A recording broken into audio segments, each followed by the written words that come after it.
Hello, I am testing out the mic. I was having a little bit of audio issues earlier. Does everything sound okay?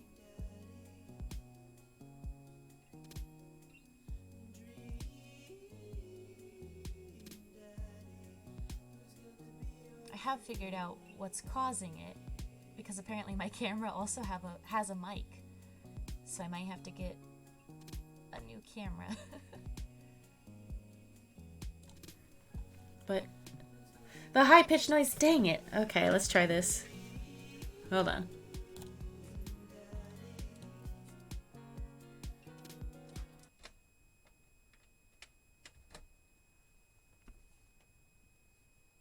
Okay, can you hear me now? Yes? Oh, please, I hope so.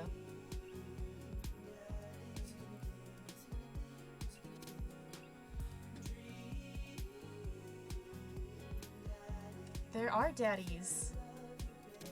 I have to figure it out. Either way, we're here back playing Dream Daddy, and we're gonna figure out which dads are going to be the ones we date. The Dad Director's Cut. Okay. Oh god. Dad book. Okay. Hello. You got dads. I've got dads. Okay. So, hello, first of all, Softboy Boof. Hello, Dan. Hello, Stray. Welcome to Dream Daddy. Pick a dad. We haven't connected with anyone on Dad Book yet. I was waiting. ABC Me, hello. I heard you had a little nap. And Domes. Welcome. Pick a dad. I don't know which one to connect with first. I mean, I know which ones I would like to connect with first, but this is up to you. I want you guys to pick which dad we date. That way we can all figure out our Valentine. I sound very quiet. No! Gosh and golly. Turn my mic up a little bit. Okay, is that better? Hello. One day I'll figure out settings before I go live. Alright, I'm gonna go Craig first, and then Hugo. He does look like he's in a police lineup. Vote Craig too. Alright, first Craig. Ooh, okay. Dad of 3, business entrepreneur and fitness enthusiast. Juggling work, juggling work, not juggling work. Juggling work, family, and fitness is a tough gig, but someone's gotta do it. On a Friday night, you're most likely to get one last good cardio session in.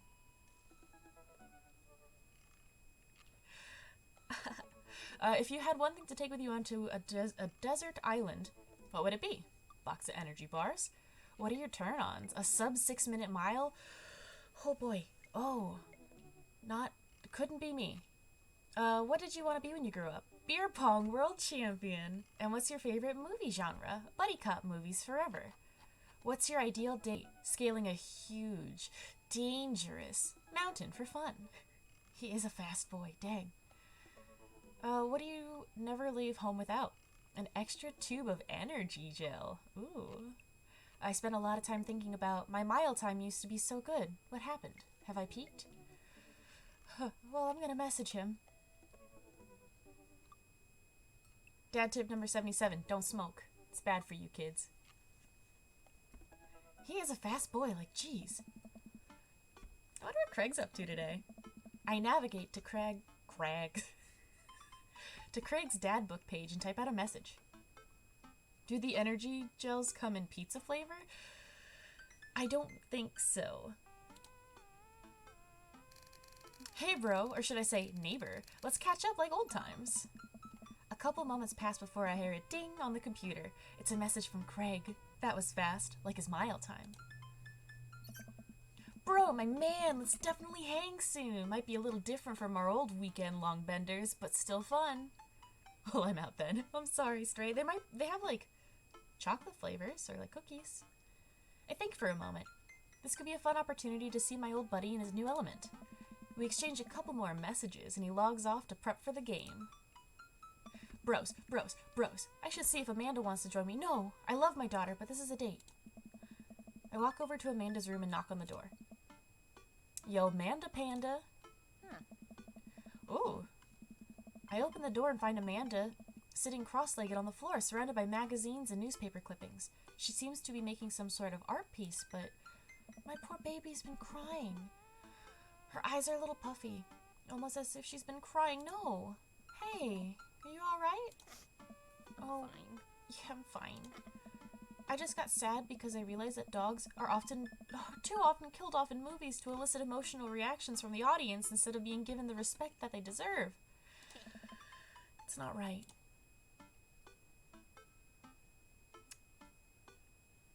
I'm not gonna tell her you need to tell me that, but are you sure that's all you're upset about? If there's, anything going on, I just want you to know that I'm here for you, and I'll always be here for you. Whether you need a shoulder to cry on or a strong dad to go kick someone's butt, I'm only a phone call away. Thanks, Popsicle. I appreciate that. But I'm fine. Really.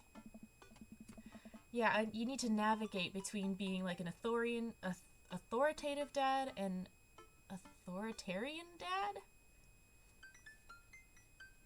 I'm unconvinced, but I'll stop badgering her about it. I'm sure she'll tell me when she's ready. What you working on? Just a collage for class. We're supposed to make a piece that represents our goals for the future. Oh, thank you, Ben. Welcome to the stream. Oh my gosh. How lovely. Got a lurk. That's alright. Thanks for tuning in. We're dating hot dads. Well, first we're comforting our daughter, and then we're dating hot dads. Just a collage for class. We're supposed to make a piece that represents our goals for the future. I take a closer look at her collage. That's a lot of dogs. It's mostly dogs, yeah. Did you need something? Craig invited us to a softball game. Wanna go? Oh, no. Remember that one time you signed me up for softball and you bought me all the gear and then you took me to the first game and then someone hit a ball towards me but I just ran off the field crying? Sounds like college. I need to pick Matt. His name might be Matt, but oh no. Somebody bonk Dan. Somebody bonk him. And then you hid in the dugout and would scream if I tried to pick you up, yes. I was afraid of baseballs. I thought if you were... I thought you were a gigantic sentient softball. Thank you, Stray. So does that mean you don't want to go? Amanda gets up and looks me dead in the eye, determined. Oh. I'm finally ready to face my fears head on. Let's do this. Yeah, softball with my daughter. Amanda and I make the short drive out to the local softball field. For a kid's softball game, it's pretty packed. We clamber up the bleachers and take our seats on the top row. I don't see Craig anywhere. Oh. So when did the kids start crying and running off the field? You know that your relationship with softball is different from everyone else's relationship with softball, right? Okay, but if I don't see some kids cry, I'm gonna be pretty disappointed. For nostalgia purposes, of course. Not because I take joy out of children fighting for my amusement. Oh. Definitely not that.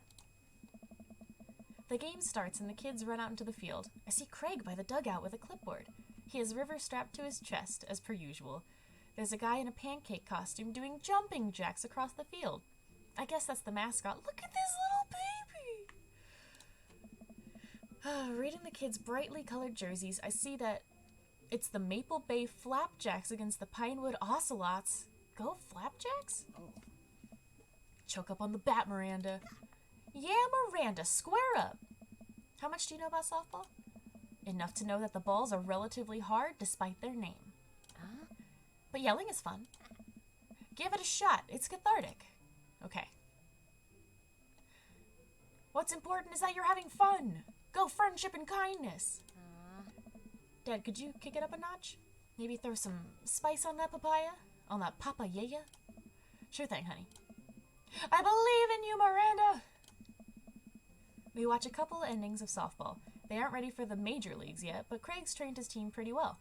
It seems like he's good with the kids. Kegston, Craig is good with children. Whoa. It's amazing how hard they're hitting the ball and how no one has run off the field crying yet. Amanda, dear, you have to let it go. Let what go? I'm perfectly fine.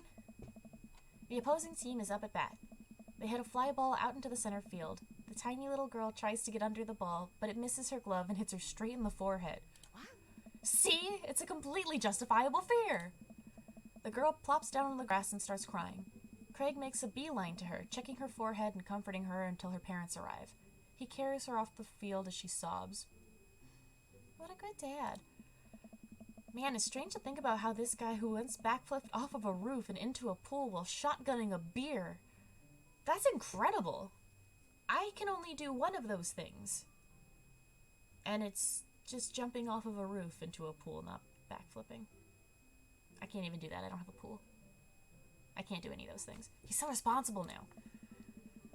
The game resumes after the girl calms down a bit.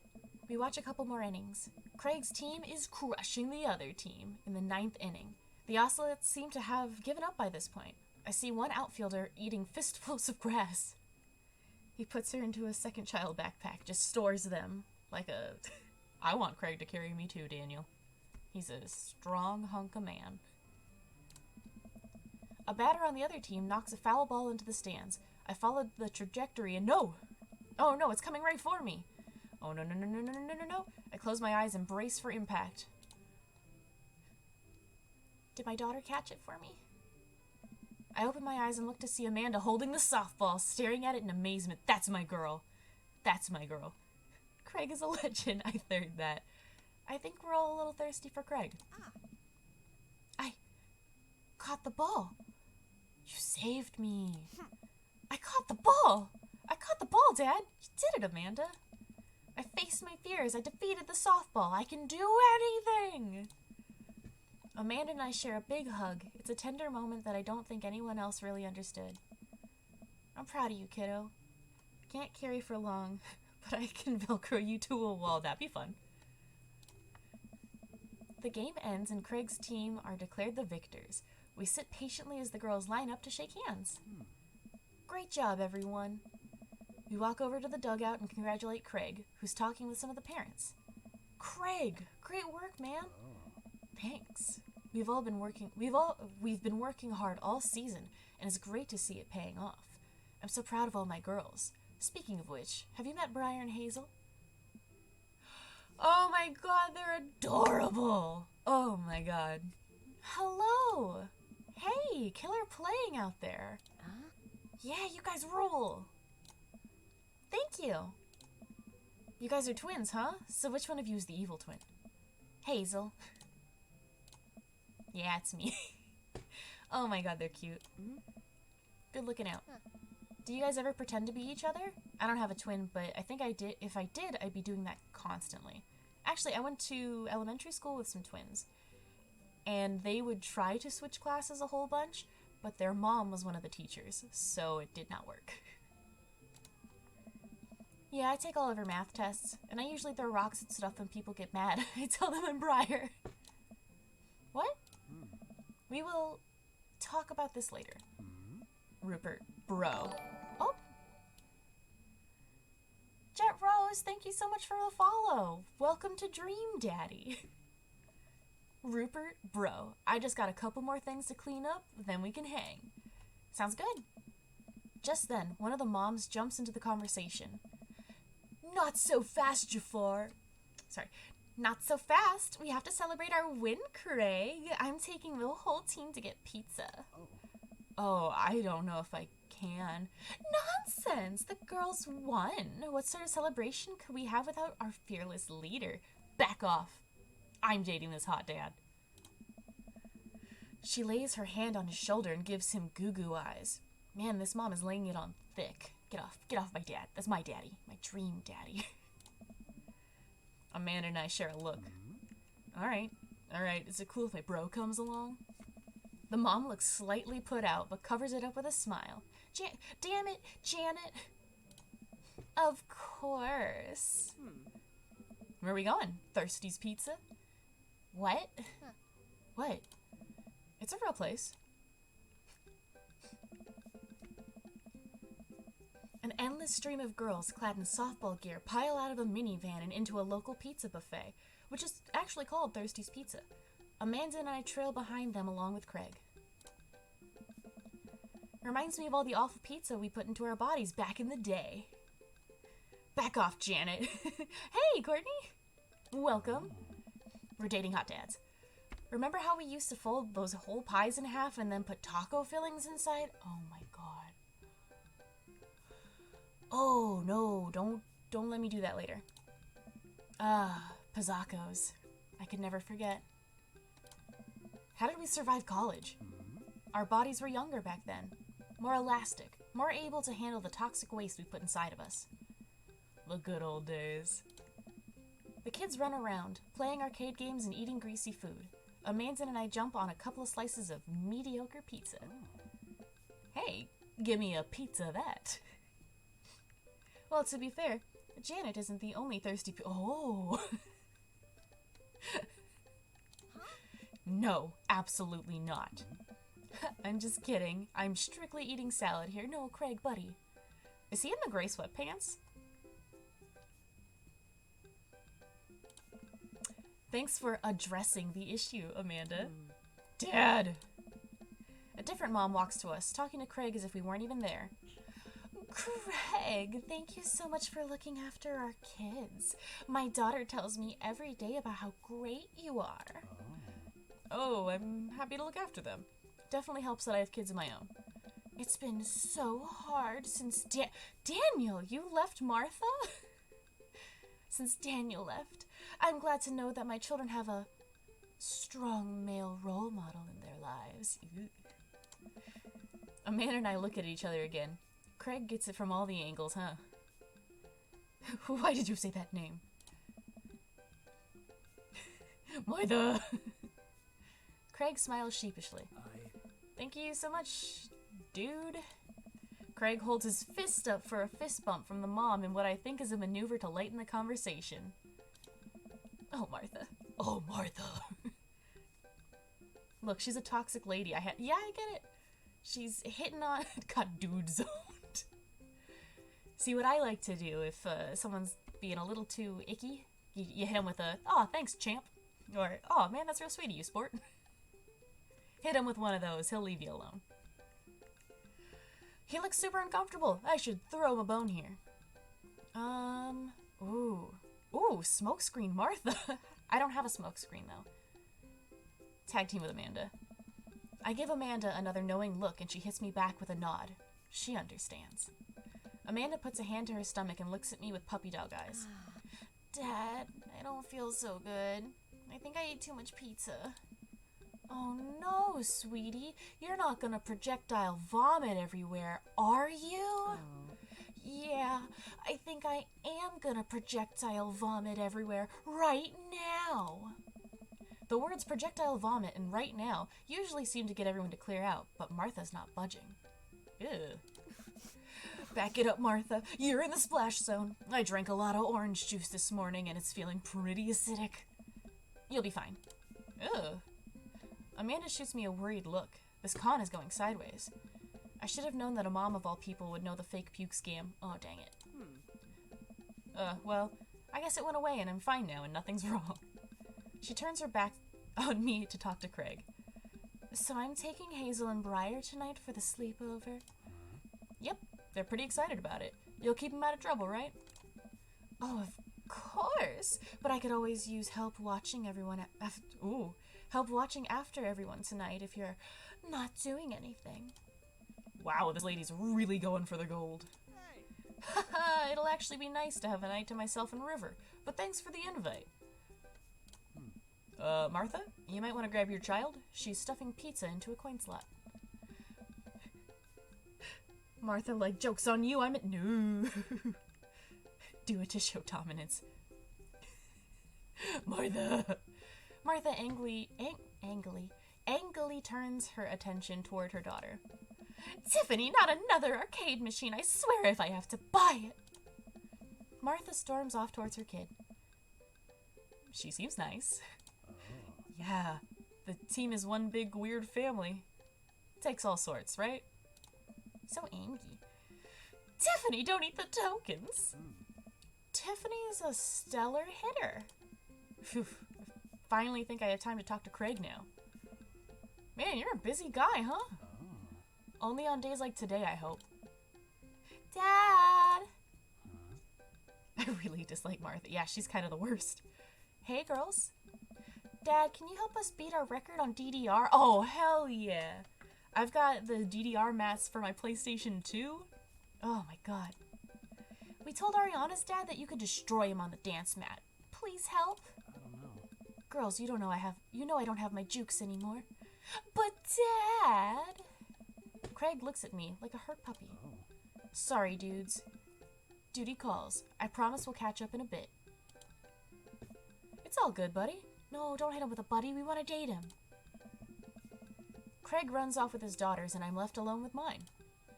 Man, I was really hoping to hang out with Craig more today, but it seems like we're getting dragged in every direction. It definitely wasn't like this in college. I feel like we might be a third wheel here. There's worse places than an arcade to be left to your own devices. You're right. Want to drop some coin on pinball? You know it. Amanda and I pull up to a machine that's feeling pretty hot and get to work. I'm a little rusty, but the pinball wizard within me will never die. I pull out a decent score and then challenge Amanda to top mine. And immediately she gets multi-ball. Looks like she takes after her father. You're pretty good. Oh. Don't patronize me. Don't Patreon me. Hey, I was just trying to pay a compliment. Amanda shushes me. She's in her zen zone. She fights valiantly, racking up points by the millions. She's this close to beating my score, but I feel honored just being able to watch. You're friends with Craig, right? Janet from earlier walks up and leans on the pinball machine. Yeah, we went to college together. Please don't lean on my thing. Huh? Huh, that's so interesting. So you know if he's, like, available? Oh, I honestly don't know if I could say. Seriously, you're gonna make it tilt. Because it seems like so much work to watch after his kids. Oh my god, really? Don't you think it'd be great if he... Lady, I swear to God. Get out my machine. All of a sudden, a buzzer sounds and the game is over. Janet made the pinball machine tilt. I'm gonna wreck this lady. You stone harpy. What? Ugh. I said I have to go over there now and put pizza in my mouth so I don't say anything that'll hurt your feelings. Same. Amanda. Nice. Bro! Thank you, Craig. What's going on? Now's our chance. If we don't get out of here now, we're stuck for the rest of the night. I wrangle Amanda and get some quick goodbyes with Craig. We head out of the pizza place. Finally. Oh, there's a hair in my eye. Amanda promises that she'll keep the couch warm for me and heads home. Murder Janet, frame Martha. It's the perfect crime. I hope you don't mind me bringing me back here, bro. Oh, not at all, dude. It's good to finally get you all to myself for a second. River burps. Little tiny baby. Well, almost all to myself. Hold up. Craig walks over to the trunk of his car and pulls out 2 gloves and a softball. Up for some catch? While you're holding the baby? This might be less catch and more you throwing the ball and me running after it, but sure. We stand in the middle of the empty baseball diamond and start tossing the ball back and forth. I have a cooler in my car that we could grab, but there's only juice boxes in there. Man, fatherhood is strange. You're telling me. Couldn't find a free day? Oh, thanks for cheering. I need more points to force you to sing a song. A Dream Daddy song.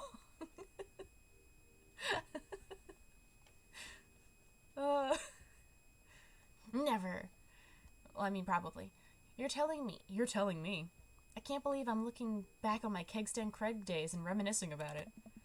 Those were some good times. I don't know anyone else who could pull off the rare horizontal keg stand. What? So he was like doing a push-up? Oh, his core strength has got to be amazing. It was a feat of discipline, bro. Trust me. I haven't properly hung out with Craig in so long. I don't even know where to begin. Oh, well, ask about the kids, of course. Ah, dang it. Alright, I got you straight. Dang it. Do you want to give me a tune, or do you want me to just make it up on the spot?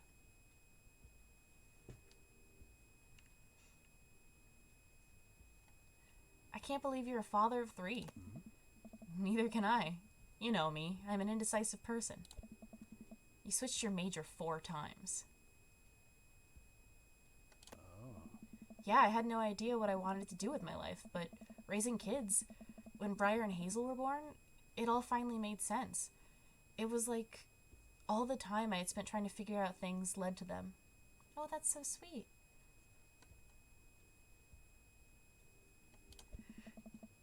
I couldn't be happier about it. I don't think I've ever cared about anything as much as I care about them. I had the exact same feeling when Amanda was born. It was like the best thing to ever happen to me. It could be the only thing that ever happened to me, and I'd still be proud of the life I lived. Aw. Bro 5? I don't know that song. I can make it be about Bro 5. Oh, okay, so Human League, Don't You Want Me? Alright, give me a second.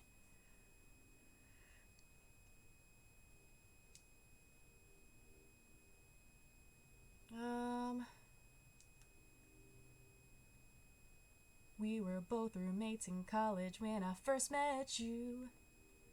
You were so cool. You were doing keg stands and eating pizzacos. And I was a fool. But now we're doing brofis and we're raising kids. We've both grown up. And now we're doing things like playing cool softball and drinking juice on the lawn. You have some cool babies. Oh, mom bro number 5. And I've got a cool daughter and we're both ears, both neighbors. We are both cool daddies. And soon I'm gonna date you. Fuck Martha. Don't you want me Craigie? Don't you want me bro? Alright, that's what you're getting. I lost my place. I think I read this already. I'm gonna softball. So is softball coach the life you wanted, or was it the life that was thrust upon you? Oh, I'll thrust something upon you, baby.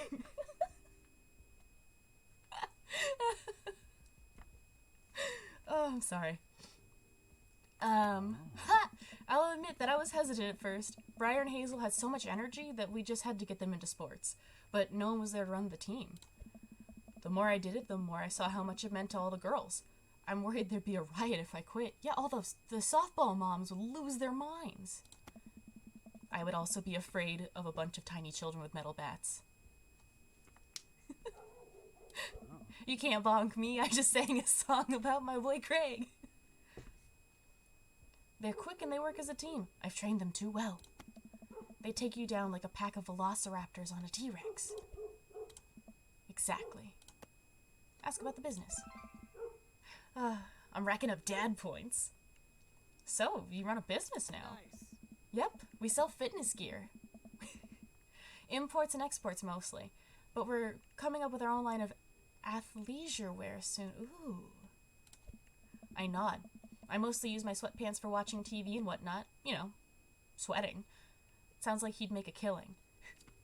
So, Boof and ABC me were playing Overwatch yesterday, and we were so stressed about it, and we were just like, oh my god, we were just sweating, just focusing so hard. We had spicy armpits about it. If you ever need athletic gear, I got your back. You could sponsor me. I'll rep your athleisure wear brand while I mow my lawn. It's so spicy. That is the glamorous lifestyle we're catering to, yes. It's nice out here. Quiet. Must be good to get away from the softball moms for a bit, huh? I don't know. Christ, Janet. Yeah, that was a lot. Are they always like that? Nice.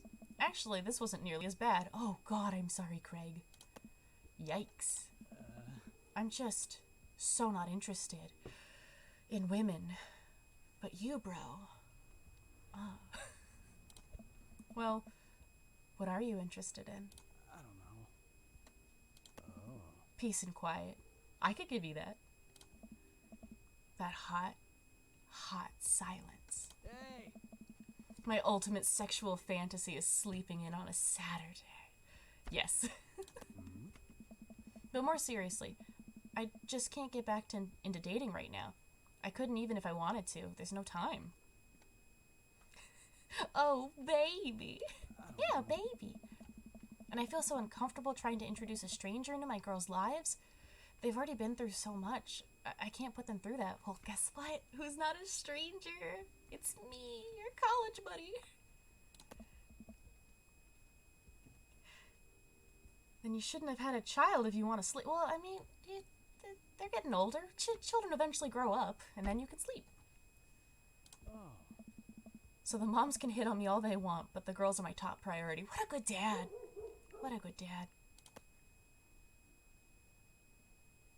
It's softballs don't get hit on by moms. You're doing a great job, my dude. Those kids love you, and to add to that, the whole team loves you. I think you got this dad thing down right. Thanks, bro. That means a lot coming from you. Well, I'm distracted. I missed the softball. It hits me right in the head. Wow, that hurts. Amanda was right all along. Only gotta wait 18 to 30 years. Well, that's not true, because if you get your kid a license on at 16, 17, they can drive themselves around. Sorry, dude. Craig runs over to me, puts his hands on my face. You okay? Yeah, I'm fine. Wait, let me do the dad thing for a second. Craig spends a moment examining my head. I don't know. It's worse than I thought. You need 100 cc's of kisses straight. Don't tell me you have to kiss it to make it better. Oh, I was joking. Kiss the boo-boo, Craig. She looks unimpressed. Dude! You would be so lucky. Oh, I would, Craig.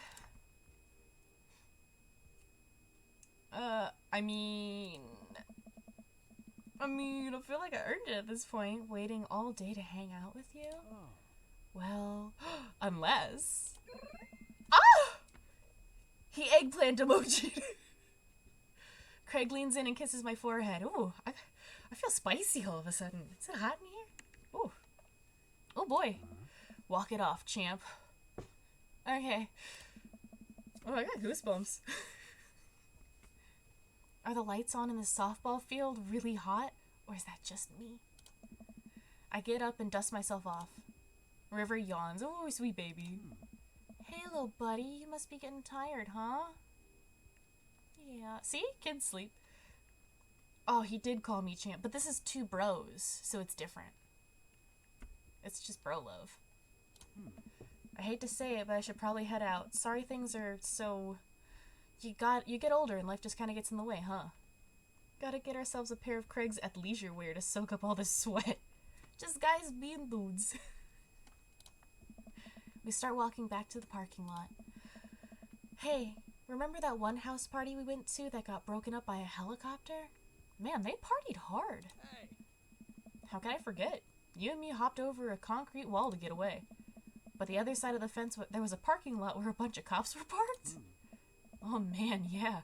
Could you imagine the looks on our faces? A bromance. It's just guy love. We just walked straight past them like we were out for a stroll. Like a date? And not knowing that we were at the party, they started joking with us about how big of a bust it was. Don't make the joke, don't make the joke, don't make the joke. We had to talk to them for 30 minutes. You told them you were interested in joining the academy. Hey! And then they started giving me pointers for the exam. Longest 30 minutes of my life. Wait, have you not ever had to hide from the cops? No, I'm a good child. And even if I did, I wouldn't put it on the internet. Man, college. Oh. Good old days, right? We get back to our cars. Craig pulls me into a hug. Or at least as much as we can manage with a baby between us. Nice. Never enough time, huh? But if we dated, you could, like, move in, and then we could raise our daughters together. Ugh, good noodle. Guess not. Let me make it up to you. Let's hang soon, yeah? Ah! I like that. I yawn as I walk through the door, spotting Amanda hunched over her collage, glue stick in hand. Burning the midnight art oil? Figured I might do something productive between episodes of Shark Hunter lip sync battles. Why are these the coolest TV shows ever? This would make me get cable. They hide from me. They hide from you? Mostly because of all the useful trivia facts that are too much for them to handle. I love useful trivia facts. God, my brain's just filled with random trivia. Do the sharks lip sync or do the shark hunters lip sync? Huh. Yes. Oh my god, I would watch that. I look over her shoulder at the collage. Amanda, this is some good art. Look at this good art you made. Ah. Thanks. I'm just about done. But what about useless trivia facts? I got those too, baby. Like before, it's still a lot of dogs, but in one corner is a giant pile of cash. In the other, it's... Amanda, is that me? Yep, the whole thing is about my goals for the future. And those are just basically to sit on a giant pile of money with my 20 dogs and also have a strong and mutually supportive relationship with my father into adulthood. I'm gonna cry. I have the best daughter ever. It sounds like I was also a good dad. Oh, now you done it. Get ready to watch your dad cry. Here it comes. It's happening. Oh no. Oh, Dad, you did this with your good art. She pats me on the back. 1,000% of my trivia facts are made up, but believable, like we use 100% of our brains. Why would we use 100% of our brains?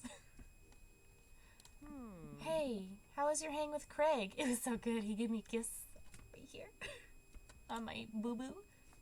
I wipe a tear from my eye. It was good. That Craig guy sure is busy. Yeah, dude, the softball life isn't for quitters. Also, I'm very proud of you for facing your fears today. How does it feel? I'm on top of the world, Pops. I should start facing my fears more often. Oh yeah? How about tomorrow we hit some empty parking lots and practice, dare I say, parallel parking? Baby steps, Dad. I'll work my way up to it. All right. I'm gonna hit the hay. Take care of the late night television for me, all right? No, not the parallel parking. That's why you get a little tiny car, and you can just right into it. I'll let them all know you said hey. If you don't have anything nice to say, don't say anything at all. Date complete. Dad points. Daddy points. S rank! For sure. Yes. We're gonna date the heck out of Craig. Oh my god. Yo. Protective dad. Dad band. Baby. Bro. Softball. Thirsty. Oh boy. Thirst. Yes, daddy. Oh, keg stand champion. How fun. While I'm doing my afternoon word jumbles, I hear the mail truck pull through the cul-de-sac. I wonder if we got any coupons today. The nice mail person slides a couple letters in a large yellow envelope through the slot. It takes a couple of tries for them to get it in. Oh my god, that means she was accepted. The big envelope means good things. Hey, my coupons. I take a closer look at the large yellow envelope. I lightly knock on Amanda's door. She probably has headphones on. Amanda? She yells through the door. What? I have something for you. I'm kind of busy right now. Can you come back later? Okay, just thought you want this big old envelope that we got from HIA. Immediately, Amanda pushes her door open. Horn Institute for the Arts? I mean, if you're busy, I can come back. Father, please. I hand her the envelope, which she tears open with her teeth. That's probably bad for your teeth. It is. She doesn't seem to hear me as she spits out a piece of envelope. She pulls out a letter and unfolds it. And? The suspense is killing me. This is her dream school. Amanda's face is unreadable. I can't believe this. Oh, honey, it's okay if you didn't. I got in! Oh, I'm so proud of my baby. Oh, I got in! Amanda tosses the letter aside and gives me a big hug. Horny. Bonk. Congrats, sweetie, that's amazing. I'm so proud of you. Thank you, Dan. You're on it. She pulls away and looks at the letter again. Oh my god, I really can't believe I got in. Well, of course you got in. You're a great student. You nailed that interview, and your photography is incredible. Oh no. Wait, Dad. I know this one's really expensive, and it's so far away. I think for a moment. Yeah! Was one of the more expensive schools that Amanda applied to, but I know it's the one she had her heart set on for the longest time. It'll be tough, but we're gonna make it work. Really? Of course, anything for you. Baby, I love you. Amanda hugs me again. Thanks, Dad. Okay, sweetie, we're celebrating tonight. Dinner. Your choice. Wherever you want. Wherever? Amanda and I walk along the bayside, tearing into our foil-wrapped burritos from a nearby food truck. You could have chosen anywhere in Maple Bay. Cost was not a determining factor. Please, Dad, you know I'm a simple gal. Just give me a Rito with a view. I feel that. Bless California. Can't say I'm mad. Amanda and I sit on a patch of grass and watch ships sail lazily through the bay. And the dorms are right near a bunch of cafes, and there are all these galleries nearby, and there's a discount if you bring your student ID, and Amanda, slow down. You're gonna choke on your burrito. I know, I'm just so excited. Did I mention that students get their own studio space once they're seniors? And we all get the professional editing, oh my god, the photo editing software for free. It's nice to see Amanda so enthusiastic about, yeah, but I wish that she wouldn't do it between bites of her burrito. I thought I taught her to chew with her mouth closed. I wonder who my roommate's gonna be. You take a survey online, and they match you with someone with a similar major and interests. I bet we're gonna be best friends. Craig and I were. A good roommate can be a lifelong friend. But don't even get me started on bad roommates. Oh my god. Whew. I got some stories for that. Oh no. I'm just kidding. We didn't have a bad roommate.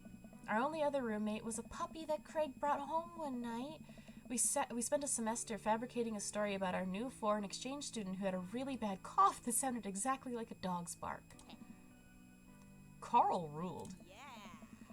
Oh, they let you have an animal in the dorms if you get a note saying you need one. I bet I could forge one. I think I'd get a rabbit.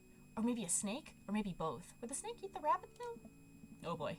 I think I'll leave all that up to you. Years of tuition and debt. Here, have the editing software. For free.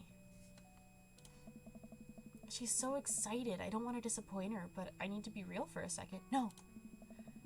So, you know I had that talk with Mr. Vega. He didn't tell you about the dumpster fire, did he? What? No. I don't want to put a damper on the good news, but I need you to knock it out of the park these last few months of school, okay? If you really want to go to Horns, we need that scholarship money. I know you can do it. Okay. I promise I'll try harder. I pat her on the back. Think you can handle a 14-hour drive to come home for the holidays? There's gonna be some treacherous ice roads to cross. And don't even get me started on the paranormal occurrences. Well, it'll be worth it if I get to see you. She's such a good daughter. My eyes immediately well up with tears. Oh, Dad, don't cry. Sorry, I'm just very, very proud of you. You're all grown up now, and you're such a good person, and I hope you know how important you are to me. If any of you have bad dads out there, I'm your dad now, and I love you, and I care about you, and I'm proud of you. Dad, stop. You're gonna make me cry too. It's too late, honey. It's happening. Dad, I can't get tears in my burrito. It's gonna make it taste sad. I pull Amanda in for a hug and kiss her on the forehead. Love you, kiddo. Love you too, Pops. Always try your best at everything. Welcome. You've got dads. Oh, Craig. Hey, buddy, I have a favor to ask. Of course. I hope you did all your homework. I'm proud of you. Robert invited me over for dinner. Oh, I slept with Robert. Oh, no. Oh no. Uh-oh. I was a bad dad. And I know it's kind of faux pas to invite another bro, but oh. Ooh. Ooh, that's not good.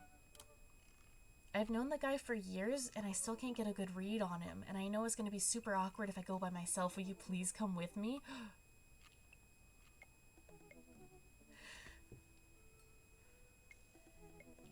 Uh-oh. Oh no. I love food. Especially I love food that's free. And you know... And I don't know why you're so sweaty over cooking, but sure. That's not the sweaty emoji, honey. Yeah, dude, I'm down. No! The lobe trongle begins. Oh, no. Thank you. Why are you... I really hope that's sweat of relief. Eat that dinner! Stand up for yourself. Don't let anyone disrespect you. Oh, man, I don't know how I feel about social time with Robert. Oh, I fucked it up. I had a guy at the college stop me after an event and tell me he was proud of me. It was so freaking awkward. Like, man, I'm probably closer to your age than your daughter's. Well, it's still nice that he thinks that you're cool and good, and he's proud of you, and I'm also proud of you, Stray. I'm not proud of me, though, and this situation we're about to get into. Still, I guess free food is free food. Yeah, dude, I'm down. Thank you. Craig and I decided to meet up before heading over to Robert's place. Yeah, big mistakerino. No mistakes. I'm proud of you. You do a good job. And I have the hiccups. Uh-oh. Craig's waiting on my porch. Bottle of white wine in hand. Hey. Rupert, boy, am I glad to see you. Likewise. Very classy of you to bring wine. Nice. Oh, it's not wine. It's sparkling apple cider. Robert literally has a wine cellar, so we think he's good. Wow. Or at least I think he has a wine cellar? I'm genuinely unsure if he was telling the truth or not. I can never tell with him. Thank God it's not just me. I never know. I mean, I've only met him the one time, and we didn't bone. I mean, oh no. He's so deadpan about everything. I usually just laugh it off, but man, that guy's an enigma. We start walking over to Robert's house. Does Robert even know how to cook? I have sincere doubts about whether he even knows how to shave properly, or iron his shirts. I feel like you learn to cook after you learn those first two. We didn't bond. We didn't bond. I'm digging a whiskey cellar? Yeah. Are you gonna cask of Amontillado yourself? Hey. One time, I saw him grab a hot dog from a trash can. Oh, he's playing Stardew Valley. Nice. Oh. I mean, it was at the very top of the trash can, like, sitting above it, but still. If he were on trial, I think the jury would define that as in the trash. Yes, you're gonna let me go through the trash in Stardew Valley, and you can't stop me. In his defense, I've definitely considered grabbing food from the top of the trash before. Well, yeah, I think we've all considered it, but the difference is that Robert actually did it. Have any of you grabbed food from the trash? Like, on top? Like it was still good? True. Maybe he's the enlightened one. Maybe we're holding ourselves back. We arrive at Robert's house and ring the doorbell, but the doorbell won't chime. Must be broken. Craig knocks on the door a few times. Since when does Robert have a dog? I don't know, that's weird. I can hear Robert just inside. 1 second! This is uncharted territory, Rupert. What if he's the one making barking noises and there is no dog? Just like my neighbor. Hydrate! I will hydrate, thank you.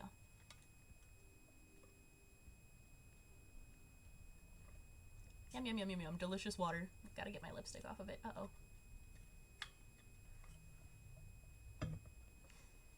Also, welcome, level 1 alt. Good to see you here. Everything I eat is garnished with dog fur.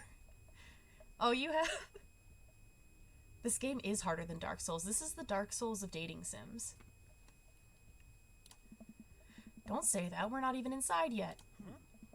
Finally, the door opens. Robert looks pretty stunned to see me and quickly adjusts his posture to hide it. Yes, that's what he adjusts. This It's gonna be weird, isn't it? Oh, it's gonna be so weird. Rupert, didn't know you'd be tagging along. Did Craig not tell Robert I was coming? Come on, Craig. I can leave if there's not... No, it's fine. Come on in. Wipe your feet.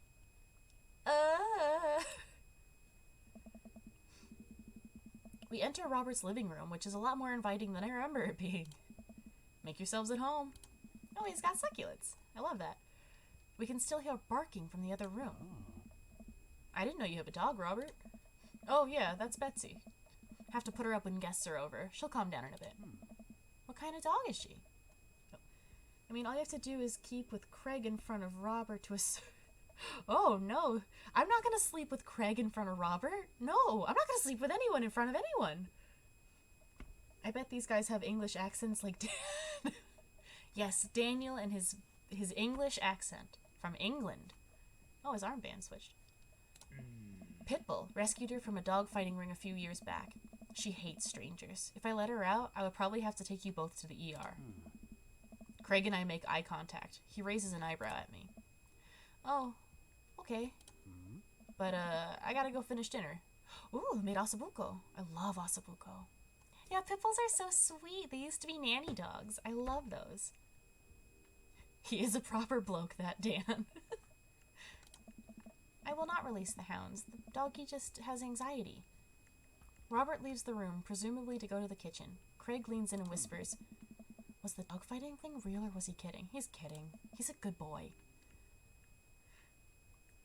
These guys they're not on Only Dads, but they are on Dad Book. Ah, thank you for hosting. I appreciate that. Raid time! Oh my god, Ever Aqua, hi! Oh my god, hi! We're playing Dream Daddy. We're dating dads. Oh gosh. Welcome. Enjoy the dads. You can help me pick dads to date. I don't know. What's ossobuco? Oh my god, ossobuco is this amazing Italian dish. It is a pasta, like angel hair pasta, and then you have like a pink sauce with it, and you have bone marrow. It's really good. Oh my god, I love Vampire Daddy. But right now we're kind of focusing on Craig. We did make the mistake and sleep with Robert on the first night, so we're having a little bit of an awkward situation. I don't know. I do know what ossobuco is. I just explained. Did he make up that word? Until I have ossobuco in front of me, we can only assume so. Well, maybe not a mistake, but... We sit in silence for a second, taking in Robert's living room. Are we about to get sawed? Nah, usually you wake up in one of those situations. We voluntarily walked into this one. Although he did look pretty shocked to see you. Maybe you being here threw off his plans? Yeah, don't you dare date Craig, Robert. Ah! Ever Aqua, thank you so much for the follow. As soon as I'm done with my stream, I'm gonna check you out. Give you a little follow back. Where am I? His murder plans. This is so weird. Robert finally walks into the room, carrying 3 paper plates of steaming food like a waiter. Ooh. Ah! Oh my god, thank you for subscribing. You get to touch all the fun emotes now. It's like, I have cryptids. They're super fun. Oh, it's Poof. Thank you so much for the gifted sub. I appreciate that. Oh my gosh. Enjoy the emotes. I don't have a dining table. Don't trust them. So we're eating here. Oops. Shh. Okay.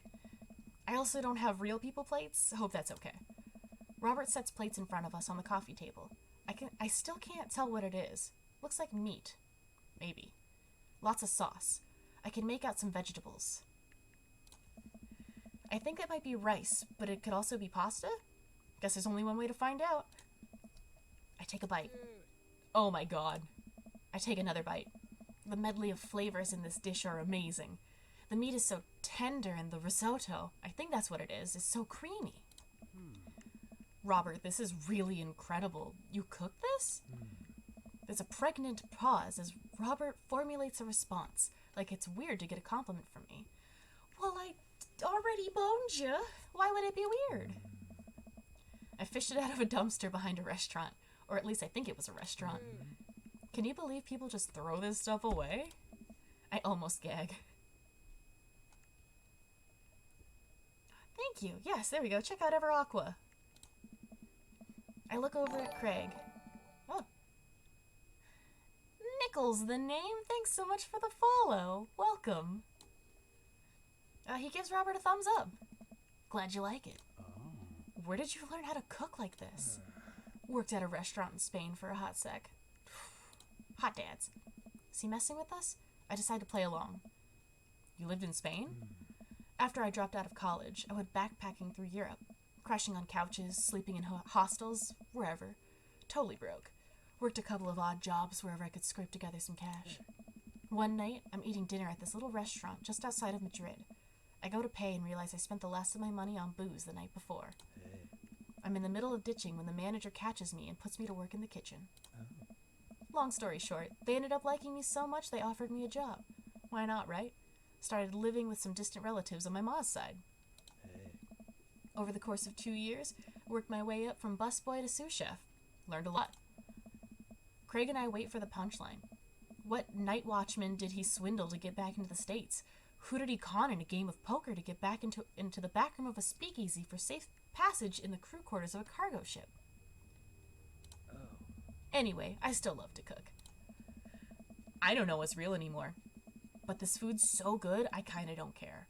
Plus, Robert is actually talking to me like we're two people in the same room, which I guess is nice? That's amazing. Mm-hmm. It really is. To be totally honest, I wasn't exactly expecting gourmet cooking here, especially not served on paper plates. I don't care about presentation. If the food is good, it should speak for itself. This ossobuco is screaming for itself. And paper plates are just as good as regular plates if you double them up. Huh. Hey, is it bad if I ask for seconds? No problem, but save room for dessert. I made lemon berry sovereign? I don't know what that is, but it sounds good. I was shopping for kitchen knives today, and whew, $120 a pop. Holy moly.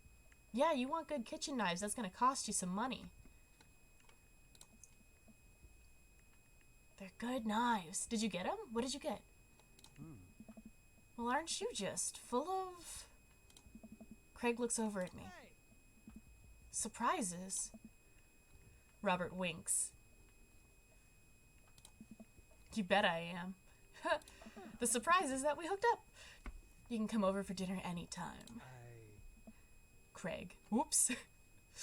Oops. Oh. I'm gonna go get seconds. Me too. Uh-oh. After consuming way more ossobuco than my body could handle, and then really ensuring a later food coma with a generous serving of whatever sovereign is, Craig and I decide to head out. Thanks for coming. I'm making an attempt to be more social. Something tells me he's not going to follow through on that. We did totally crash this date, but I'm trying to date this hot dad. Let me date this hot dad. Man, if you'll have me, I'm here. Especially if there's ossobuco involved. Please remember to call us once in a while. Welcome. I'm your dad, and I Got care about you. dads. I've got dads. Okay. I can't message him anymore. And I can't message my daughter. So do we want to go on another date with Craig? Or did we want to try Hugo or Matt? How could you possibly stand between that? I know, two hot dads. And one of them is Danny Sexbang. How could I do that? What do you guys think? More Craig action? Or Hugo or Matt?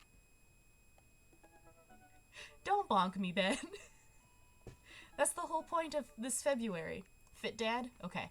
More Craig. More hot Craig action. Ooh, we've already got a heart. Message. Oh, no, I'm sorry. We'll do Hugo next. A bird in the hand is better than a bird in the eye. I really want to get some good quality time in with Craig. The last time we hung out, he was so busy with the kids and fending off flirty moms that I feel like we barely talked. Ever since the first time we hung out, I've been trying to get up a little early for runs. I don't think I'm gonna be as embarrassing as last time. Maybe I'll even be able to catch up with him now. Oh, thanks for lurking, Stray. I type out a message to him on Dadbook. Hey man, been trading on my run game recently. Ready for a round 2? Craig responds almost immediately. Dude, of course! Emojis! I don't know why he didn't just send an emoji rather than type it out. Well, it's because he sent us all those sweaty emojis last time. Another message pops into my inbox from Craig. Let's meet up early tomorrow morning for my favorite morning activity, brunch? I type back. Brunch? What's that? You run and then you get brunch. Oh, right. Oh. Craig and I agree to a time to meet in the morning, and I have a chance to spend the evening hanging out with Amanda, my beautiful, lovely daughter. So, we doing pizza tonight? Again? Can't we do like a salad night? Hey. Dad, are you on a health kick? Not yet?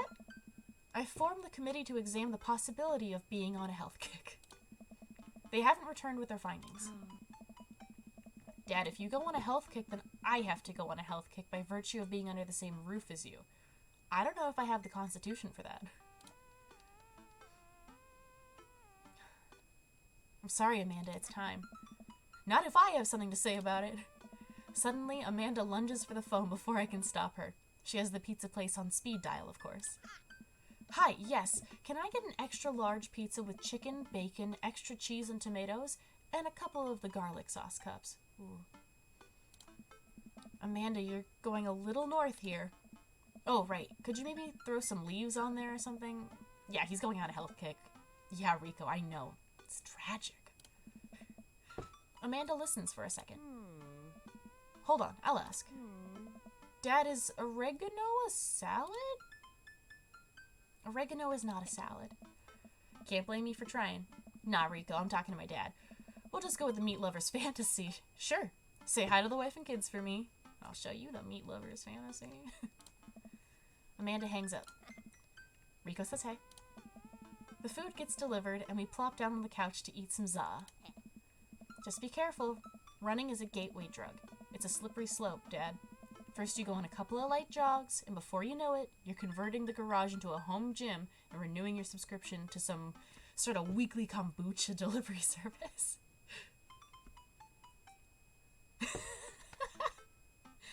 Alright, I won't say that for... I didn't put like a time on it. I won't say that though for the next... until we hit the save point, I guess. We'll do that. Question. Shoot. What's kombucha?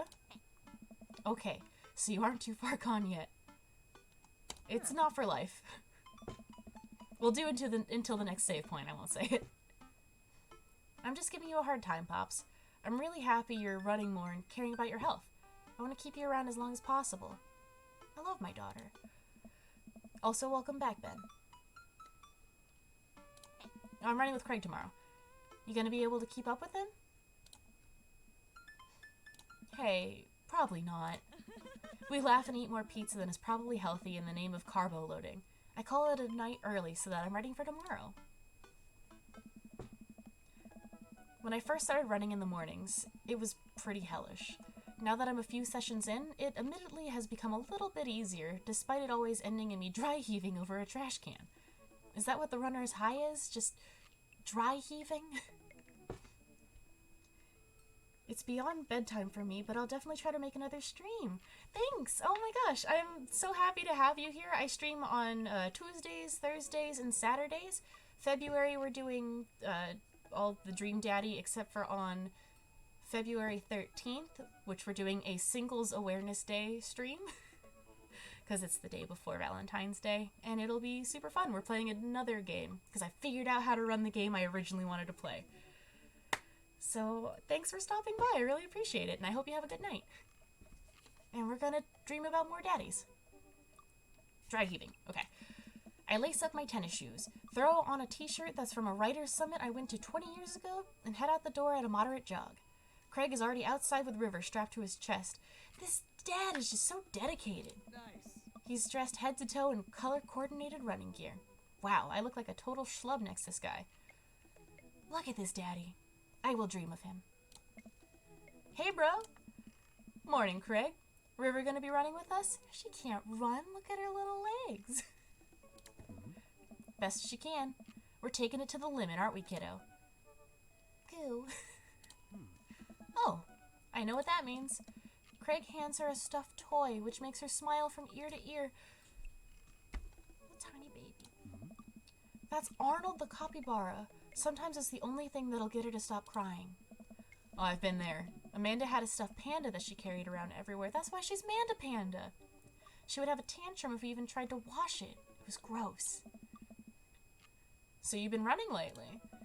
Every morning for 30 minutes. I'm basically an elite athlete by this point. Well, I'll try and keep up. So where are we headed? I was thinking that we could do a couple laps around the park. Oh, okay, that sounds reasonable.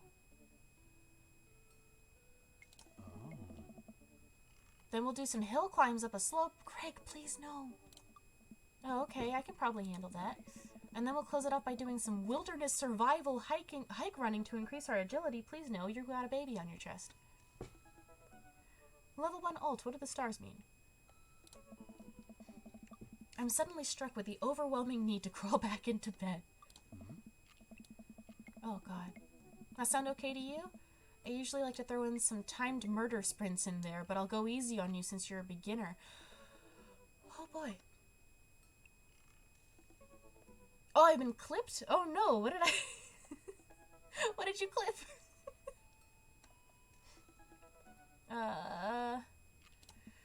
That sounds like something I am able to physically do. Great, let's get started.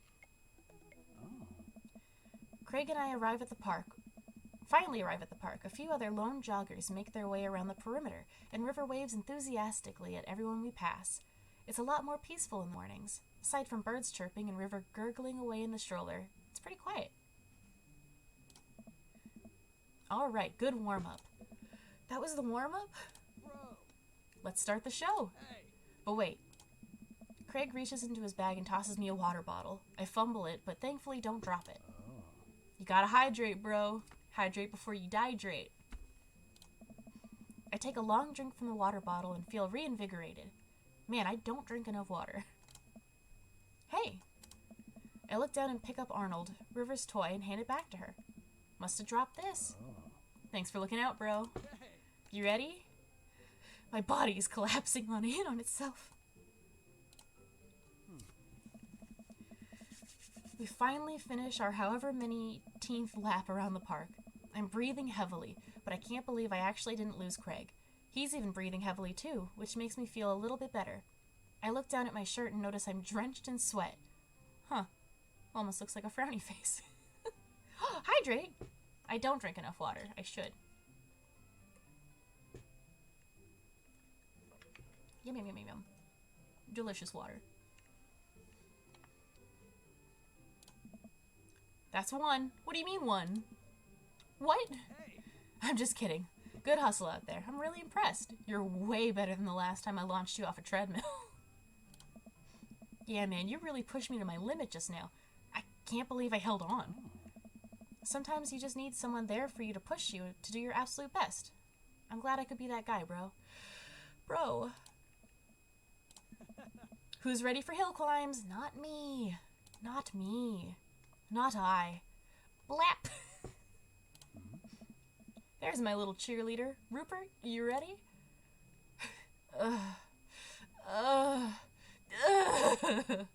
You bet. Push me, daddy. No. Craig takes me to a separate portion of the park where there's a steep hill that seems to go up forever. I strain my eyes to see some other joggers at the top. So what do we do now? We run up the thing? No. That looks like a lot. Rupert, there's two things you need to know about this hill. One, don't stop running till you get to the top. And two, Craig points to the top of the hill.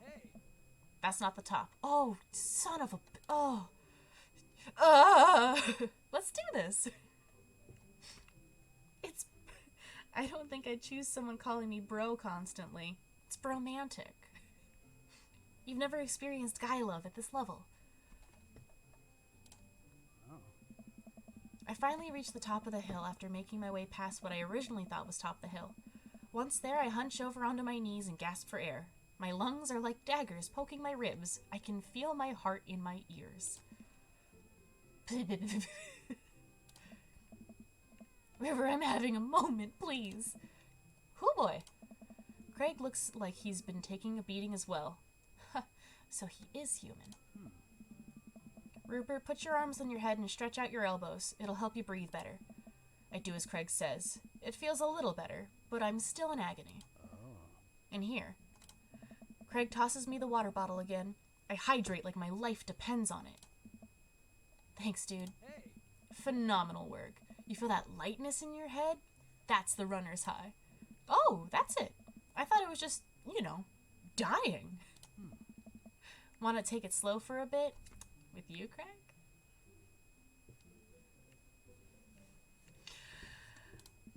I would like that very much. As we're catching our breath, River starts crying. Oh. What's wrong, sweet pea? Do you want to play with Arnold? Oh no, we've dropped it. Craig looks around us. Oh boy, man down. I think we lost Arnold. No, baby. River keeps wailing. I've abandoned my child's toy. We gotta find him, dude. Should be simple, right? We just gotta retrace our steps. I remember River last having it down at the bottom of the hill. Craig and I jog down the path, searching high and low for the stuffed capybara, which Craig takes the time to explain to me is a large rodent native to South America. It's the largest rodent, and they have no natural predators. There's my fun fact of the night. We get to the place where River might have dropped it, but it's still nowhere to be found. Looks like we've got a mystery on our hands. We have to get to the bottom of this. I suspect foul play. Looks like this is a prime case for world-renowned Detective Daddington. That's me. Dude, it's time for a bro adventure. A bro-venture. We high-five and decide to jog back to the park to see if we can find any leads. So it looks like there's a couple more places to check and some bros around here that we could interrogate. Sounds good. Hey. Wait, who's good cop and who's bad cop? I think about it for a second. Well, I think that with your stature and overall resilience, you would make an intimidating bad cop. But on the other hand, you do have an adorable baby strapped to your chest, so that softens the edges a bit. All valid points. I think you would make a great good cop because of your congenial attitude and willingness to try new things. What a bunch of dweebs. I love them. I love them so much. Look at this handsome man. But then again, I've seen how you get when you have too many commercial breaks during a show, so you have the potential to be scary bad cop. I haven't watched a commercial in years. I don't want to have to watch, I can say meat hell, in 3-minute segments and with 5 minutes of commercials in between. And they're loud. The commercials are too loud. I just want to watch my shows in peace without people yelling at me to buy wiper fluid and stuff. It's called a grind, bro. Hey. Case in point. Let's play it moment by moment. Smart. Nice. So, where to, Brotective? I love these bros. Okay. Go to the playground. We make our way to a small playground at the edge of the park. A couple of kids play on the jungle gym while parents watch on the nearby benches. Over on one of the benches, I spot a familiar face. It better not be Brian. Ooh, okay, Look for clues? Craig and I, 2 grown adults, walk into the playground and begin examining it meticulously for clues. There's no forensic evidence here, no stray capybara hairs at least. After searching fruitlessly for some time, we look up. All the parents are staring at us. We smile and wave as we awkwardly slink away. Interrogate Joseph? Let's see what Joseph's up to. Oh, okay, I like this dad. This is a good dad. We jog over to Joseph, who seems to be engrossed in his book. Joseph! Joseph nearly drops his book. Oh, hey guys. I didn't think I'd see you two out here. Rupert, are you exercising? Sure am. You know me. I just love to run and be healthy. That's kind of my whole thing. What are you reading? Oh, just a book on knots and rope tying.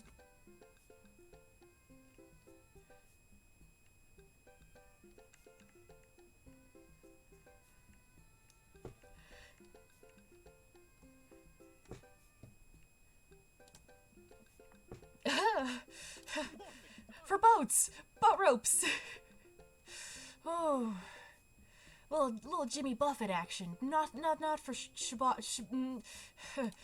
right. Say, you didn't happen to see a stuffed capybara around here. What's a capybara? It's a large rodent that's native to South America. Joseph thinks for a second. Haven't seen one around. I'll tell the kids to keep an eye out. Your kids are here? Hey, Joseph looks around. cracker. Did he say old crackers? They were here a second ago. Must have gone exploring around the park. Joseph do want the bonk. He's married, so he can...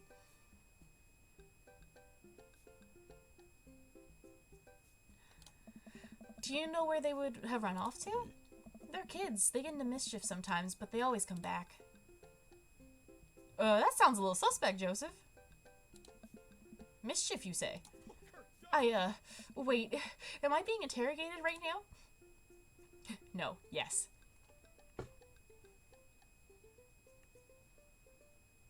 Only if you did something wrong.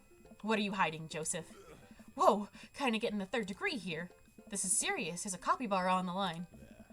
I mean, you're more than welcome to ask Christian and Christy. I imagine they have their ears on the playground with all the latest playground drama. They might be somewhere around the woods. All right, we'll go to the woods. Thanks, Joseph. We'll let you get back to your rope book for boat ropes. Try to calm River down. This is a pretty nice playground. Might as well get a couple swings in. What about Arnold? Maybe having a little swing might calm River down? Might buy us some more time? You're right. She's about to go nuclear. This might prepare her for the possibility of us not being able to find Arnold. Life is cruel and tough, but at least we'll always have swings. There's a park down the street from my house, and when I was a teenager, I would go down there all the time and just swing, so that way I could clear my head, and it'd be very fun, and it was a good time. But did you know that parks close at dark? I found that out one night. Craig straps River into the baby swing and gives her a gentle push. She giggles. I take a seat on the swing next to her and immediately realize I'm stuck. River seems to love that. Craig eventually helps me out of the swing and we decide to get back to the investigation. We head back to the playground. Move to a different part of the park. We're gonna go to the woods. We make our way to the outskirts of the park. There are a couple of benches by the dense tree line. Looks like Robert's here all by himself. We keep running into Robert. This also seems like the perfect place to look for clues. Joseph's twins must be around here somewhere. I'll interrogate Robert. Maybe Robert saw something. We walk over to Robert's bench. Hey, Rob. Don't call me that. Okay. Okay, hi, Robert. Don't call me that either. Okay, Robert. I don't know what to call you. Okay, man. Hey, buddy. I don't know. What are you up to? Thinking. This is my thinking bench. I appreciate that. Swings are the best. I have to get a solid 2 to 3 hours of brooding in per day, filling quotas.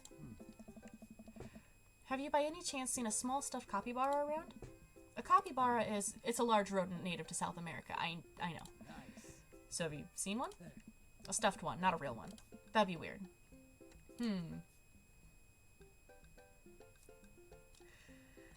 I think if I'm bad cop, he's gonna make fun of me. Yeah. I think he's gonna make fun of me if I'm good cop. I'm gonna be bad cop.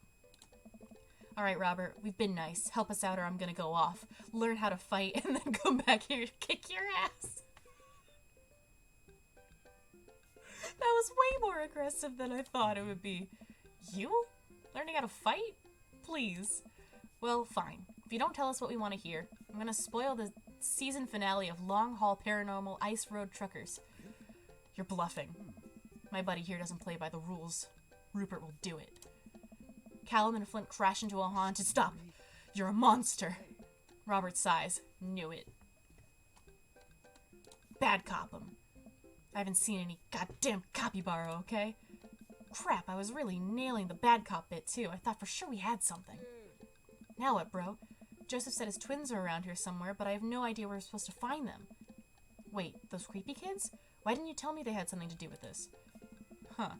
Maybe I should have left the good cop, bad cop routine to the pros on TV. Yeah, Robert, bro, do you know where they are? I do. A lot of people underestimate the senses of the man who broods. I saw them lurking around here a little while ago. Where'd they go? Ran into the woods. I'd be careful, though. I don't trust them. But then again, I don't trust anyone. I'm a brooding man. Doing brooding things. Not even you guys. Not even that baby. How could you not trust this face?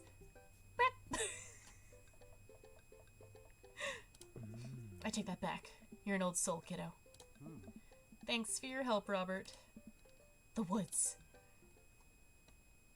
Let's look for clues first. Craig and I search around the edge of the woods and find some broken twigs leading us to 2 sets of tiny footprints. Looks like this is the place, partner bro. Partner? The woods. I stare into the depths of the forest. Who knows what could be in there? River is so cute, right? Are you prepared for what we might face in there? Like 2 very creepy twins? Yes. I'm ready, partner bro. You? Nope. But if it gets River to stop crying, I don't care. Let's do this. We start down the path into the woods, keeping our eyes and ears peeled for any sign of Arnold. There are no squirrels or birds anywhere. The silence is unsettling. The sun can barely peek through the canopy. It's colder here. Suddenly we hear voices. I want to do it. You got to do it last time. Craig and I come into a clearing where we find Christian and Christy kneeling over something. Stop right there. Nice. And put your tiny hands where we can see them.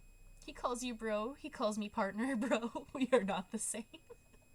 Oh, we have. We've gone up from just bro to partner, bro. Christian and Christy just stare at us with their dead eyes. You heard the guy. Put your hands up. We're kind of in the middle of something here. Yeah, can you come back later? What are you kids doing? Cutting stuff up. My heart is pounding. Is this the end of the line? I step closer. I can't believe what I'm seeing. A pair of safety scissors lie in the dirt, and it's Arnold. What have they done to him? Arnold! Goob! You heard the baby. Hand over the capybara. No fair! Finders keepers! No, not finders keepers. That's our property, and you've desecrated it. Well, how can you prove it's yours? Yeah, it doesn't have your name on it. Actually, it does. See on the foot there? Christy looks at the foot. Yo, what up? I'm Jared. I'm 19 and I never fucking learned how to read. Craig looks at me. Oh, man. No, dang it. There's no use arguing with them. Oh, crud. Do we need to go somewhere? River sniffles. Craig looks exhausted. Oh, man. I gotta get her home or she's gonna have another meltdown. Dang it. Oh, come on. We worked so hard. I messed up the date. I head back to the cul-de-sac alone and head inside the house. God, I'm ready for a shower, a gallon of water, and a nap. I bet Amanda's still asleep. I crack open her door to find her still in bed, sleepily scrolling through her phone. We couldn't get the capybara back. Morning. Afternoon, actually. Right. How was brunch? Well, we had a good time with the run part, but we didn't make it to the rest of the portmanteau. Portmanteau is when you smush 2 words together. Like when we play Phasmophobia and we say, instead of ghost orbs, we just say gorbs. Huh? To brunch. We didn't make it to brunch. Somehow we lost River's toy capybara on our run. A capybara is... Dad, don't patronize me about giant rodents. I know. Sorry. Anyway, we figured out that Joseph's creepy twins had something to do with it, but we never got to the bottom of it. What happened? Here. We actually cornered the kids in the woods and found what was left of the toy, but we couldn't convince them to give back. Maybe if we had a smoking gun. I mean evidence, not a literal gun. So the run went well, though? I was a little worried about your endurance. Yeah, it was rough at first, but it ended up being a piece of cake. I actually feel pretty my legs give out. I find myself on the floor of the hallway. I'm just gonna hang out here for a while. You take your time getting up. Damn it.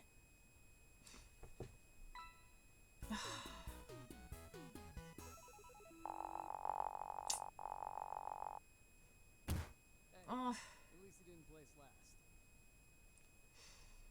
that's not a good date. Dang it.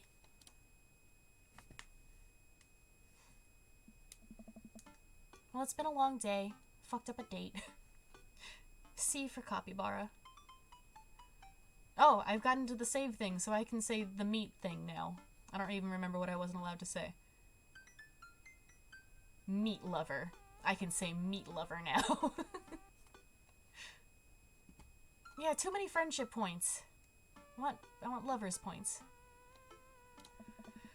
I'm just about ready to pack it in after a few bites of ice cream from the freezer. I turn off all the lights and walk into the hall of my room. I wonder if Amanda's still awake. That kid needs some sleep. As I pass her room, I can hear a faint sound, but I can't quite make it out. I get a little closer. Hey, George, how's it going? Welcome to the stream. We're dating hot dads. Is she crying? Well, first I'm comforting my kid. I knock gently on the door. Hey, Amanda? The crying immediately stops. Not right now. Her voice sounds strained. She sniffles. I need to make sure she's okay. I open the door. My baby!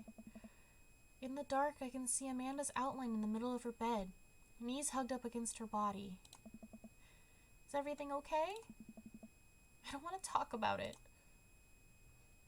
Did something happen? No, nothing happened. Go away. I'm gonna give her space. Alright, I'll leave you be. I back out of the room and close the door gently behind me. She immediately starts crying again. Sometimes teens just need to cry. Wow. I have no idea what has her so upset. She seemed totally normal. I feel awful just leaving her to cry, but I also get the feeling that if I tried to do anything else, it would have made her more upset. I'm a good dad. Eat your vegetables. I can't stop mentally cycling through all sorts of awful things she could be dealing with right now. More than anything, I just want her to be happy and safe. I have a hard time falling asleep, but when I finally do, I'm still thinking about Amanda. Gotta bounce. It's alright. Thanks for tuning in, and I hope you have a good night. Bye, Ben. After a long night of very little sleep, I roll out of bed and make myself a pot of coffee. Amanda should be up for school soon. Maybe she'll be willing to talk about whatever's bothering her. Huh? About 10 minutes before she's supposed to leave, Amanda comes out of her room and makes a beeline for the freezer. Morning, Amanda. Morning. She drops a frozen waffle into the toaster and slams the freezer door. She won't look at me. Yikes. What did I do? So, anything big going on at school today? No. Okay. Do you need a ride to school? No. Want some coffee? Amanda pulls the toaster level up and takes her still freezer-burned waffle out before it's finished cooking. I have to go. No, you don't, honey, please. Just talk to me. Amanda picks up her bag and storms out. Oh, okay. I haven't seen her act like this in a long time. It's usually short-lived, but it always hurts. Hopefully this blows over and things are back to normal soon. I sit back at the kitchen table and look at a picture of Amanda and I hanging on a wall. In it, I'm teaching her how to ride a bike. Her face is a mixture of excitement and pure, unadulterated fear. I remember how determined she was. We're not bad dads. Sometimes, I remember being a teenager. You just need some time to cool down. You're having a bad time. Every time she would fall off and scrape her knees, she would get back up and try again. Finally, I had to stop her because she was bleeding everywhere. Then she started to cry because she didn't think she needed bandages and wanted to keep trying. As I put the bike away, she just stood in the middle of the street and screamed. Then I took her for ice cream, and it was like nothing ever happened. After giving it a bit of thought, I decide that if I force her to talk about it, I'm only going to make things worse. But I have an idea. I start rummaging around for ingredients. I hear Amanda walk in the door. Instead of heading for the kitchen like she usually does, she makes a beeline for her room. She's clearly trying to avoid me. Hey, Pumpkin? What? Can you come here for a sec? There's a moment of silence. Yeah? I wanted to say sorry about last night. I'm just worried about you, kiddo. I get scared when I know something's wrong, and I get even more scared when I feel like I can't do anything about it. Dad, So just whatever it is, you don't have to tell me if you don't want to, but whatever it is, just know that you have a dad in your corner who wants you to be happy.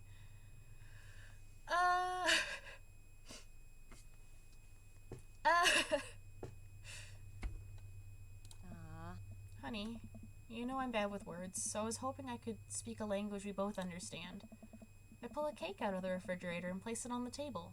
Hopefully the frosting has set by now. Ta-da! Dad, it took me a really long time. It took me a really long time because I ran out of red frosting somewhere around SAD and had to start over, and I'm gonna take a picture of this so I can send this to my friends real quick. Just sorry you're sad. Just know I support you 100%. This is beautiful. It's strawberry.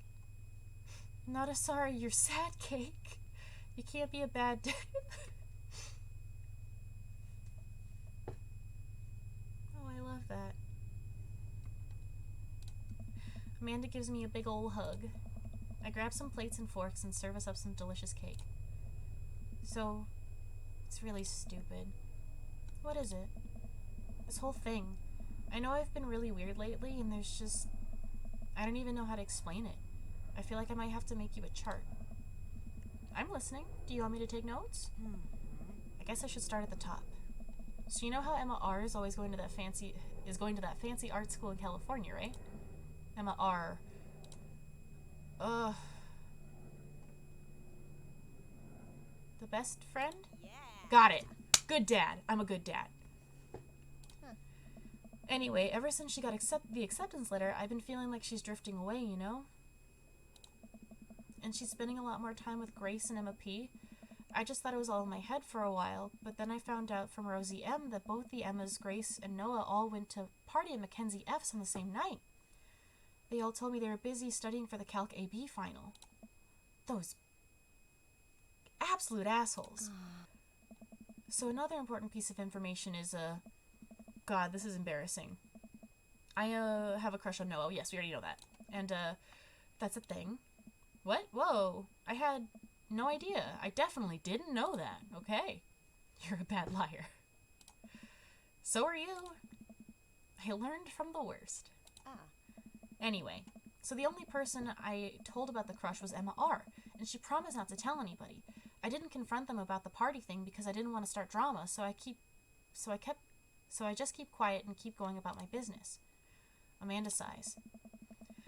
And then one day I invite everybody out to get nachos at the mall, and after not texting me back for like 2 hours, even though none of them ever put their phones down for more than like 60 seconds, they all say they're busy, like, simultaneously. So I tell them, never mind, I'll just eat nachos at home, right? But we were all out of chips, and I really, really wanted nachos. Totally understandable. So I go to the mall anyway. I get to the food court, and who do I see but Grace, Emma P, Emma R, and Noah all hanging out together and eating nachos without me. Oh, honey. What? It gets better. I'm standing by the escalators watching them, and I realize that Noah has his arm around Emma R, which is kinda weird, right? But then they kiss. No. Yes, I know. So I storm over there and I'm like, hey. And Grace drops a nacho on her shirt because of course she does. And Emma R just like glares at me. Grace, nothing is coming up. I don't know who that is. Grace is the boring one? Well, yeah, but that's not the important part. Grace is the one nobody really likes. Or I guess that's me now. Oh no, honey, I love you. How can anyone not love you? You're perfect. But anyway, nobody will say anything, and I'm like, you guys suck. Which I realize is not the most eloquent thing to say, but I was very angry and really embarrassed, and I just wanted to get out of there. So I left. Without nachos, I might add. Which only further contributed to this shitty day, and immediately drafted a super long text to the group chat asking them why they'd been so weird. And I wrote another one to Emma R asking how long the Noah thing's been going on, and... Sorry, I know that's a lot. Are you still following? Yes. That's okay, you're trying. So what happens next? Oh, okay. get a load of this. Emma R says, you know what? Let me just read it to you. Oof. Yeah, Amanda, they suck. I did not expect some boiling hot tea with this cake. Oh boy. Amanda pulls out her phone and reads word for word an arduously long string of text messages. Can you believe that? I have hiccups. I cannot believe that.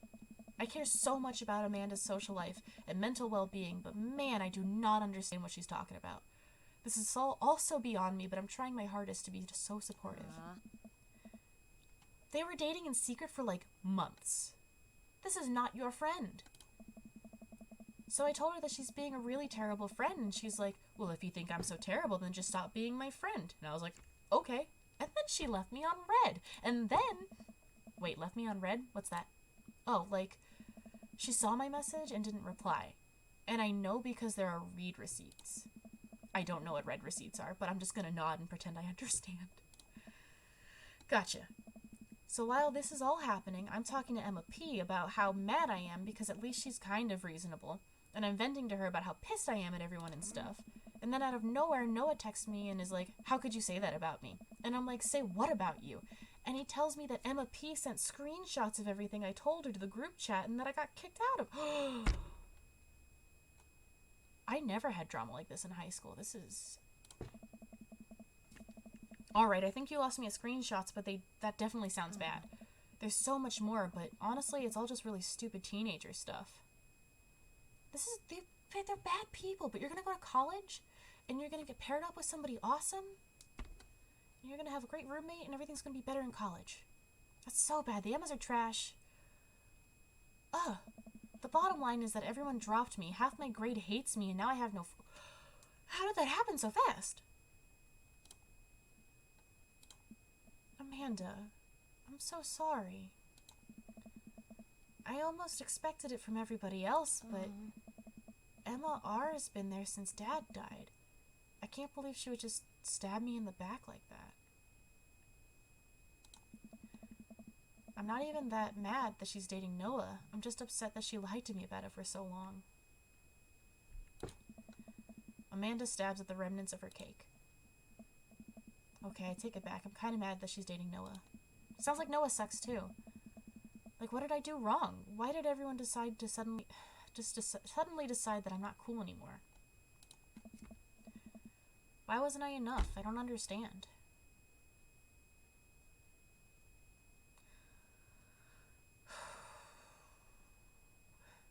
I get that. And as mad as I am at everyone, like, I miss them, Dad. Of course you do, honey. Amanda looks so dejected I almost can't take it. What could I possibly say to help? It's not your fault, you sweet baby girl. Anyway, that's it. That's the whole sordid tale. Thanks for listening. Tune in next week for more hot gossip. This game does have drama, jeez. Wow. I know, it's pretty dumb. It is not dumb. No, it's a stupid thing to be upset over. Amanda, no, your feelings are real. Don't ever be mad at yourself for having feelings. Apparently, no, you never trusted Emma. I guess. Unless you've secretly been a robot who's been approximating human feelings this whole time? Dad, if I was a robot, I would have transformed into a monster truck a long, long time ago. Same. Honk. Don't miss them. Burn those bridges, Amanda. Who needs... You need friends, Daniel. Don't be like that. I'm your dad now, and I'm proud of you. But seriously, I know you probably don't want advice, but I feel like it's my duty as a dad to bestow upon you a few nuggets of fatherly wisdom. Come to think of it, you had beef with an Emma in elementary? I don't think I've ever actually personally known an Emma.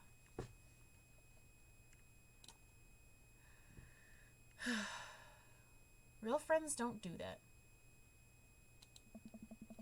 When you get older, you start realizing that the sort of people you want to associate yourself with.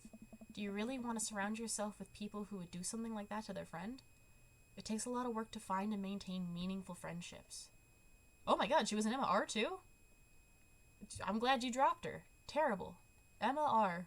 I'll find you out there, and I will yell at you. It took me a long time to figure that out myself, and I wish I had learned it sooner. If the other person isn't putting the effort in to show you how much they care, it's not worth it. You're not beholden to being their friend. Ultimately, I think this says way more about their character than it does about yours. Because you're amazing. And if they can't see that, well, that's their problem. We're a good dad. I'll keep that in mind. I looked down at the table. Did we just eat that whole cake? Yes, we did just eat that whole cake. Well, good talk. Amanda gets up to go to her room. Before she closes her door, she turns around. Hey, Pops? Yes? Thank you. You are always welcome. Love you, Amanda. I love you too, Dad. Oh my god. Just hearing the voice actor just say that she loves me as her father, I was like, I'm not even a real dad, and I'm just like, You work with an Emma? Is she terrible? I don't know how much I can do with this. I'm gonna cry. I saw a license plate on a car yesterday that said Emma R. A pirate joke was made, but I see, oh my god, it all led to the stream. It's serendipity. Oh my gosh. Wow. Oh, you're not gonna get me to cry on stream. First is the worst, second is the best, third is the one with the hairiest chest. You've got dads. Oh. Oh! Hey, Rupert, what are your feelings about poker? Poker? I barely know her. Dads aren't real, Amanda. Yes, they are. Beyond Harley? No! Oh my god, why am I like this? Son of a bitch. Am I actually a dad? Am I... Was I born a dad?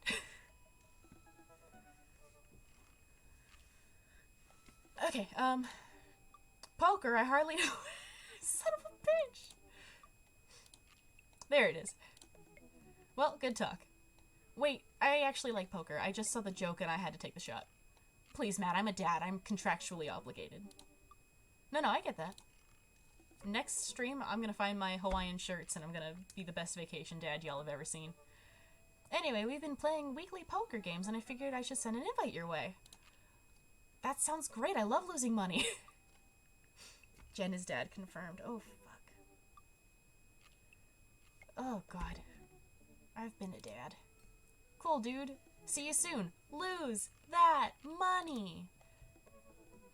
The solo from Kid Charlemagne is the greatest guitar solo ever recorded. Jen has always been a Hawaiian shirt dad. It's true.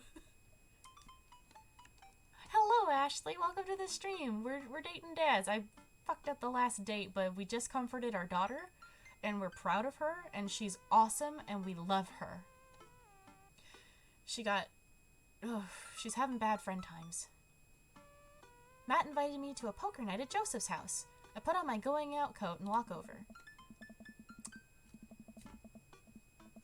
Across the way, I spot Matt, who's walking over from his own house. He's got a case of beer under his arm. Crap, I should have brought something.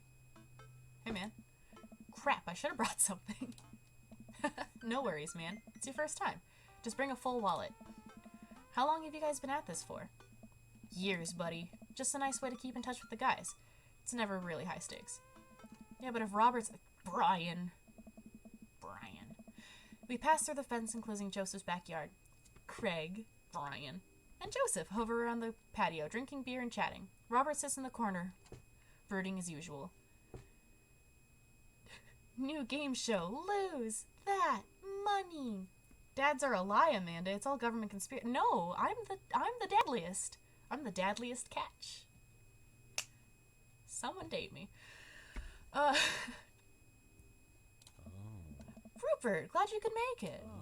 So am I. I'm psyched to take all your money. No. Just like old times. Craig's the resident shark. We prefer the term person who's good at poker. I'm well aware. Craig's always been suspiciously good at poker. Yeah, that's true, Dan. If there's no dads, then how are there DILFs? Checkmate. Are you still as terrible as you were in college? Poker face. Hey, I wasn't terrible. I'm not bad at poker. I'm definitely good at poker. Everyone stares at me. Okay, maybe that was a little defensive. Okay, I'm bad at poker. There's no way you're bad as Joseph. Okay, well then maybe I can beat Joseph. Joseph shrugs. This is basically my tithing. I'm giving back to the community. Nice. Plus, I'm happy to just sit here and eat all of Brian's snacks. Guess who brought pigs in a blanket? I'll eat your snacks, but I don't like you. Not Craig. Hey, my chia seed and granola energy balls are just as delicious.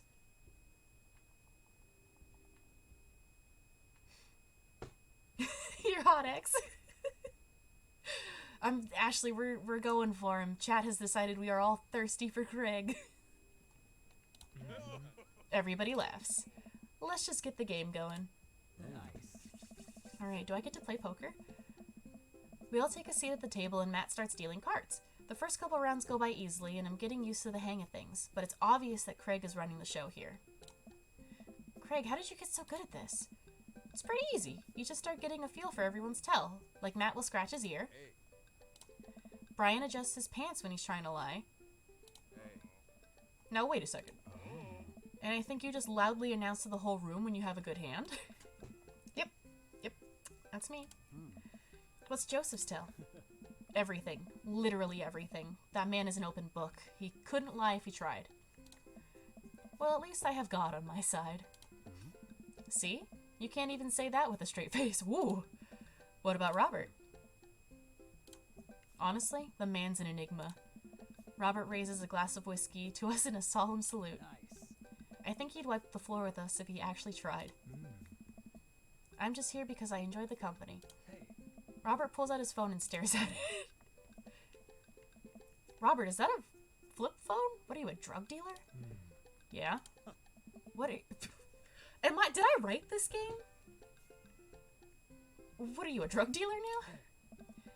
Yeah, what do you need? Horse? Speed? Tijuana Johnny's?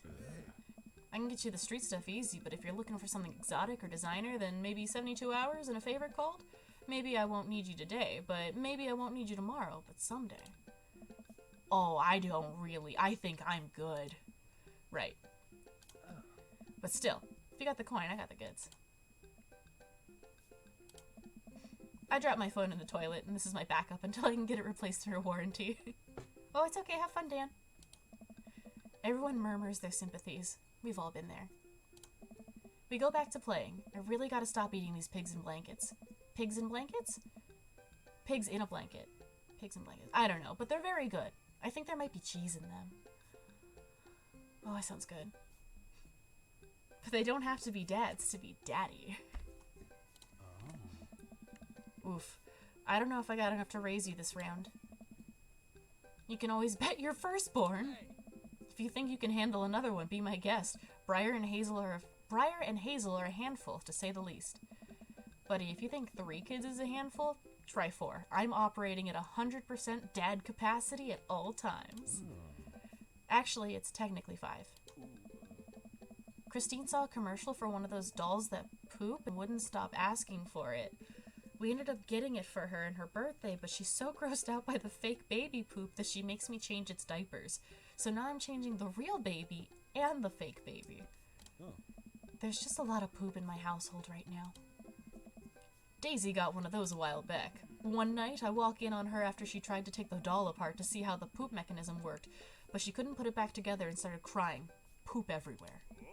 Fake poop, but still. That reminds me of... Wait, do we all have poop doll stories? Everyone nods in agreement.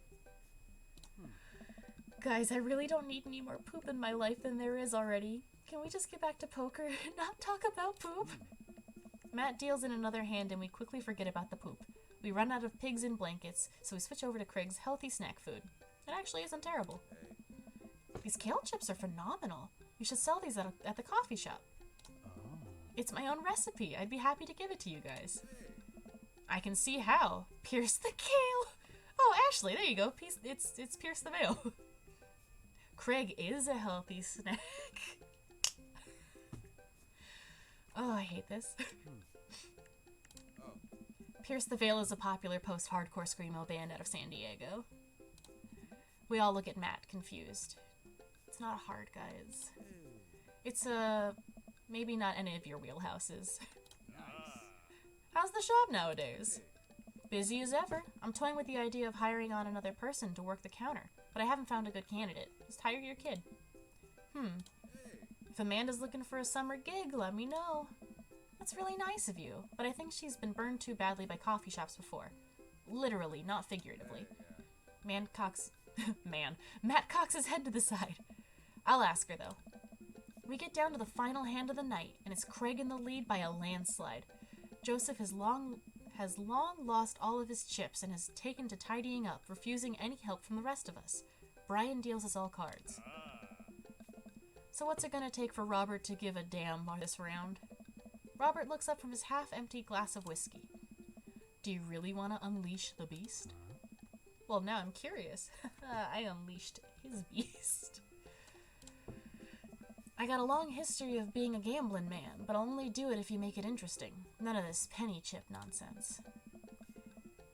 I got a Lily's 18-year-old single blend sitting in my closet right now. Was saving it for when River turns 21, but I'm willing to put it up as collateral. Oh, don't do it, Craig. Now you're talking my language. He throws the keys to his truck on the table. She's seen better days, but she can still pull a tree trunk out of the ground. Nope. Myself and everyone else at the table immediately folds. Deal the cards, bry guy. Are you guys sure you wanna... You heard the man. Deal. Brian deals the next round of cards. Craig stares daggers at Robert, who casually sips his whiskey. So I know what you might be thinking. Robert just put his old workhorse up for grabs. His only mode of transportation. At times in his life, his only home. How can he be so sure of his abilities in gambling? I'll tell you right now, Craig. I wasn't always like this. I was a lot like you. Smart, talented, cocksure of my own luck. Great biceps, but it didn't last long, though. I lost everything in a game of Pai Gow in the back room of a Shenzhen tea house on what I thought was a 3-day business trip. Everything gone. Clothes, money, identification, you name it. I woke up in a ditch next to Zhaijiao Park and had to make my life new from there. It took me 3 years to beg, borrow, and steal my way back to American soil. And in those 3 years, I saw the greatest depths of human fear, loved deeper than I ever had, and lost it all many more times over. I've seen my own death, Craig. I know how I die. It's not like this. So let's make this more interesting. Robert produces the deed to his house from his jacket and tosses it on the table. All I have and all I am. Are you prepared to go the distance? I don't know. No! Craig wipes the sweat from his brow. He studies Robert's face intently, searching for any sort of tell he can find. Robert casually sips his whiskey again. Yeah, why do you just have the deed to your house on you? I fold. Everyone erupts. Fine, the whiskey's yours. And that's why you don't dance with the devil. So what was it? Were you bluffing or did you have the cards? That's for me to take to my grave, fellas. No! Next week, boys. Next week. Little these hot dads. You got it. I'll be there. I almost had a heart attack, but yes. This has been very relaxing, and I sincerely doubt I will wake up in a cold sweat thinking about it later tonight. Keep working on that poker face, Rupert. We all say our goodbyes and head our separate ways. Medicine is not always the best medicine. Welcome. You've got dads. Okay, let me just look at this. Oh, crud. Okay, this is gonna determine... Oh, I'm gonna mess it up.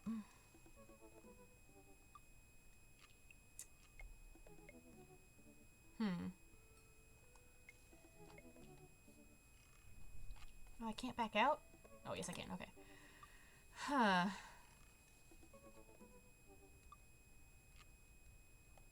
We'll finish the Craig route. We'll finish it.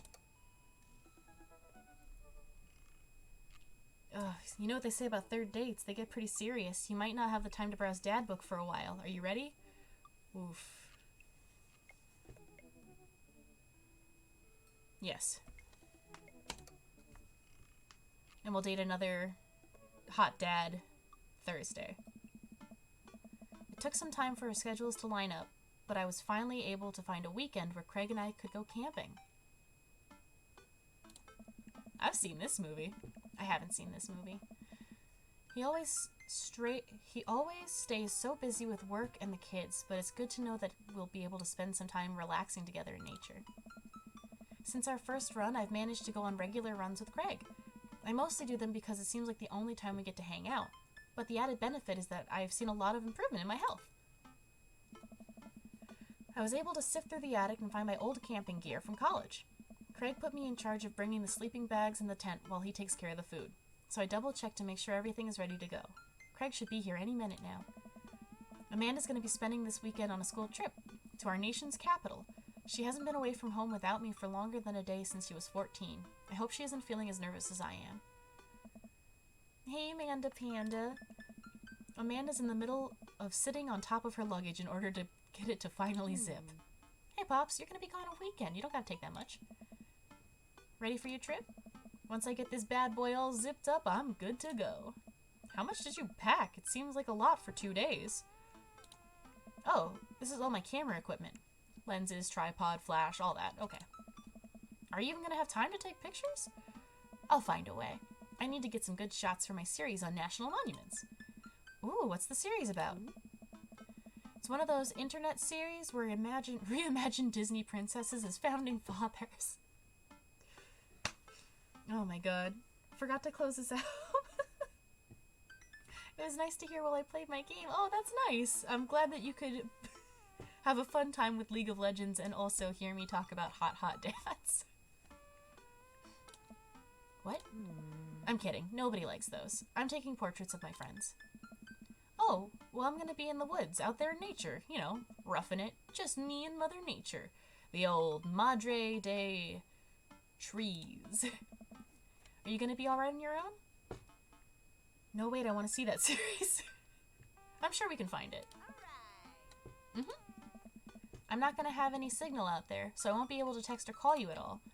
Oh, it's alright. I'll be able to survive a couple of days without constant updates on just who just got voted off on International Haunted House Hunters. That sounds sick! I would watch that! Well, I'll miss you. And for the record, Bradley was pushed down a flight of ornate stairs by a ghost. They were really beautiful stairs. Amanda finishes zipping up the big suitcase and lugs it next to the door of her bedroom. She turns around and gives me a big hug. Relax, Dad Tron. I'm a big kid now. I can take care of myself. Besides, I gotta share a room with Monica Sanders and her 2 mom chaperones. The most trouble I could possibly get into is falling asleep with a tub of ice cream on me. Oh, well, alright. Don't steal anything, okay? Since you asked nicely. Fine, I promise. I step outside, hauling my bags behind me. Craig's already strapped some camping gear to the top of my modest but stylish car. He notices me carrying my equipment and hurries over to take them from me. Such a gentleman. I almost had a case of the vapors there. Oh, yes, he likes it. He gives me the eggplant. Never fear, these muscles were made for picking up heavy things and putting them in other places. Remember, it's your weekend to relax. Take it easy. I guess I can't argue with that. Everything good with Amanda? Yep. On her way to a school trip to Washington, D.C. What about your offspring? Already at Smashley's for the weekend. I'm ready to get my camp on. I load the rest of my stuff into Craig's car and we get in. Oh no! What's wrong? I think I left my juicer plugged in. We gotta go back. Are you worried that someone's gonna break into your house and cold press some carrots? No, it's just... Just try to relax, man. Let the juicer float away. Take all your worries and blend them into a pulpy good vibe. Craig takes a deep breath. Do we have anything to listen to? All I had at my place is a series of CDs that guide you through a thorough and intense calisthenics workout. Do you want to listen to those? I'm just kidding. Craig hands me a thick case filled with CDs. Take your pick. I thumb through page after page of kids sing-along CDs. Oh yeah, Twinkle Twinkle Little Star. Takes me back. Keep going. I get to the end of the case to find, in the very last slot, a blank CD with Craig's handwriting on it. DJ Kegstan's Mega Mix Volume 1? I love this guy. Made it just for the trip. I think you'll like it. He made me a mixtape.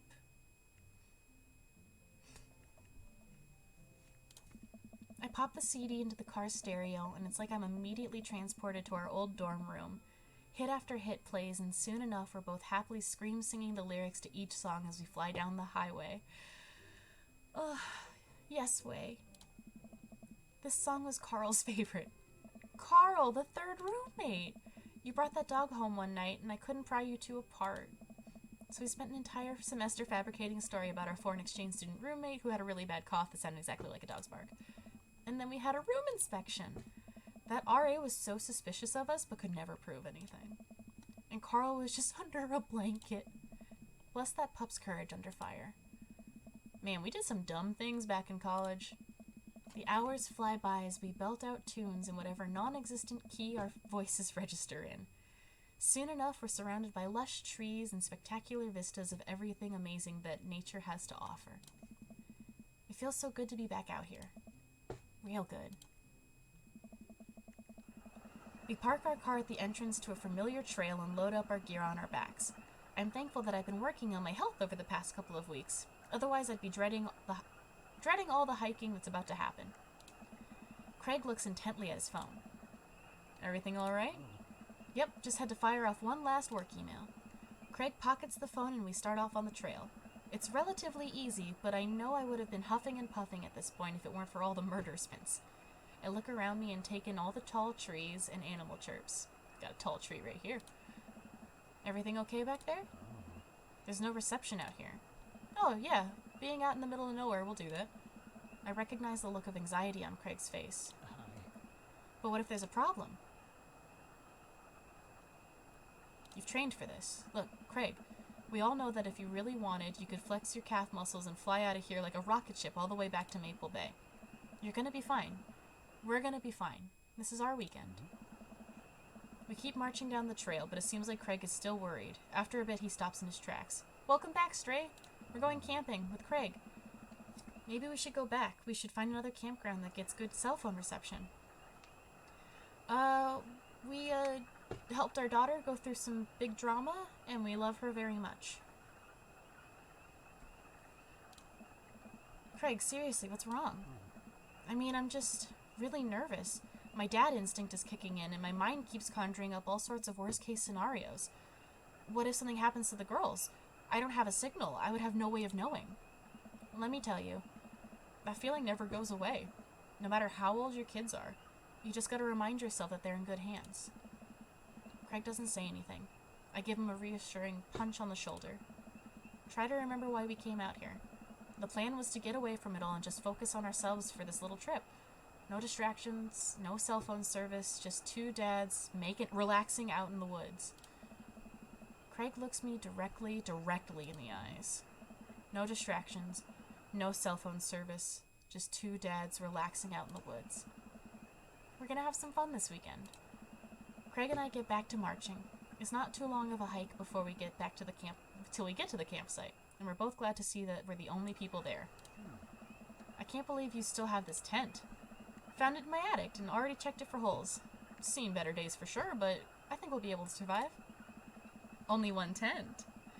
I dump the bag of fabric and pulls into the ground. We unfold the tent into the desired spot. I hand Craig the stakes. Yes, Craig is here. You didn't miss anything. We still know how to do this, right? Of course we do. We do not. After 20 minutes of struggling like people in a bad infomercial, we somehow managed to build an upright structure that closely resembles what a tent would look like if you asked somebody to draw a picture of one with their eyes shut. I wouldn't put this up against a storm, but I think we'll be able to survive for the night. We set out a couple of chairs and cooking equipment, admiring our handiwork. Bro, look at us go! Look upon the kingdom we have built. Upon this rock we shall grill our meats and drink our brews, for we hold dominion over this land. Verily, and look at our camping chairs, which we are going to sit on. So what's next on the camp extravaganza docket? Well, now that we have the shelter settled, I think it's time for us to do some exploring. There's a waterfall a little way up that we could hike to. Let's get hiking. Craig and I venture into the woods. We amble along, taking our time to chat and admire the wildlife. Craig reaches out an arm and stops me. Dude, does that look like what I think it looks like? I look over to where he's pointing. Oh my god, it does. That tree looks like a butt.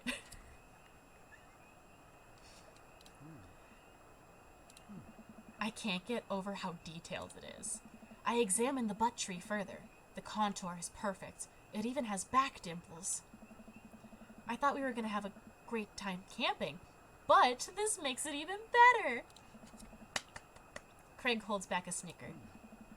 I aspire to have every hike be as good as this one. I'm snickering now too. Let us analyze this tree further. Craig and I share a huge belly laugh at our awful jokes. The best thing about this is there's no daughters here to tell us our jokes are bad. We high-five. Craig and I hit the trail again. It's been a long time since we've been out here, but everything seems more or less familiar. We point out old landmarks and that we remember back from our college days. I think we're getting close now. Check it out. There's a clearing up ahead. As we get closer, I can hear water running. Cresting over a hill, Craig and I are greeted by a wide clearing surrounded by trees. In front of us is a beautiful waterfall spilling into a large body of water that runs into a river. Mouths agape with this genuine beauty of the place. We go to investigate. The old waterfall. It's gorgeous. Nature is so rad. Peering further, we have an idea about how deep the pool is. Think we could jump off of it like the old days? This old dad is happy here on dry land. Looks like you could climb up right over here. We didn't even bring our swimming trunks. Craig, what are you talking about? Craig immediately begins taking his clothes off. Can I show this on stream?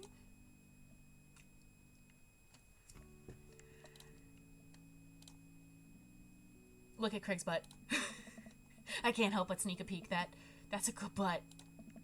Craig turns around suddenly. He catches me looking. I do a lot of glute workouts. I miss Craig holding me in his arms. I know, he's got the... Oh, good, he liked that. He's spewing eggplants on me. Immediately, I turn away, blushing. You coming in or what? Oh, I don't know about this, dude. He's already making his way over to the waterfall by the time I finish my sentence. When he realizes I'm not right behind him, he turns around and rolls his eyes. We lived together for years, and I've seen your ass more times than I can count. It's no big deal.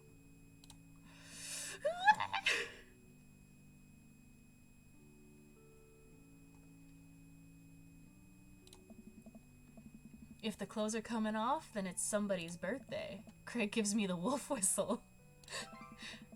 Oh, he didn't like that one as much. It's okay. I turn around and give my booty a good spank. That one's for you, big boy. I take my shirt off and drop it in the pile with Craig's clothes. I put the rest of my clothes on the ground feeling exposed.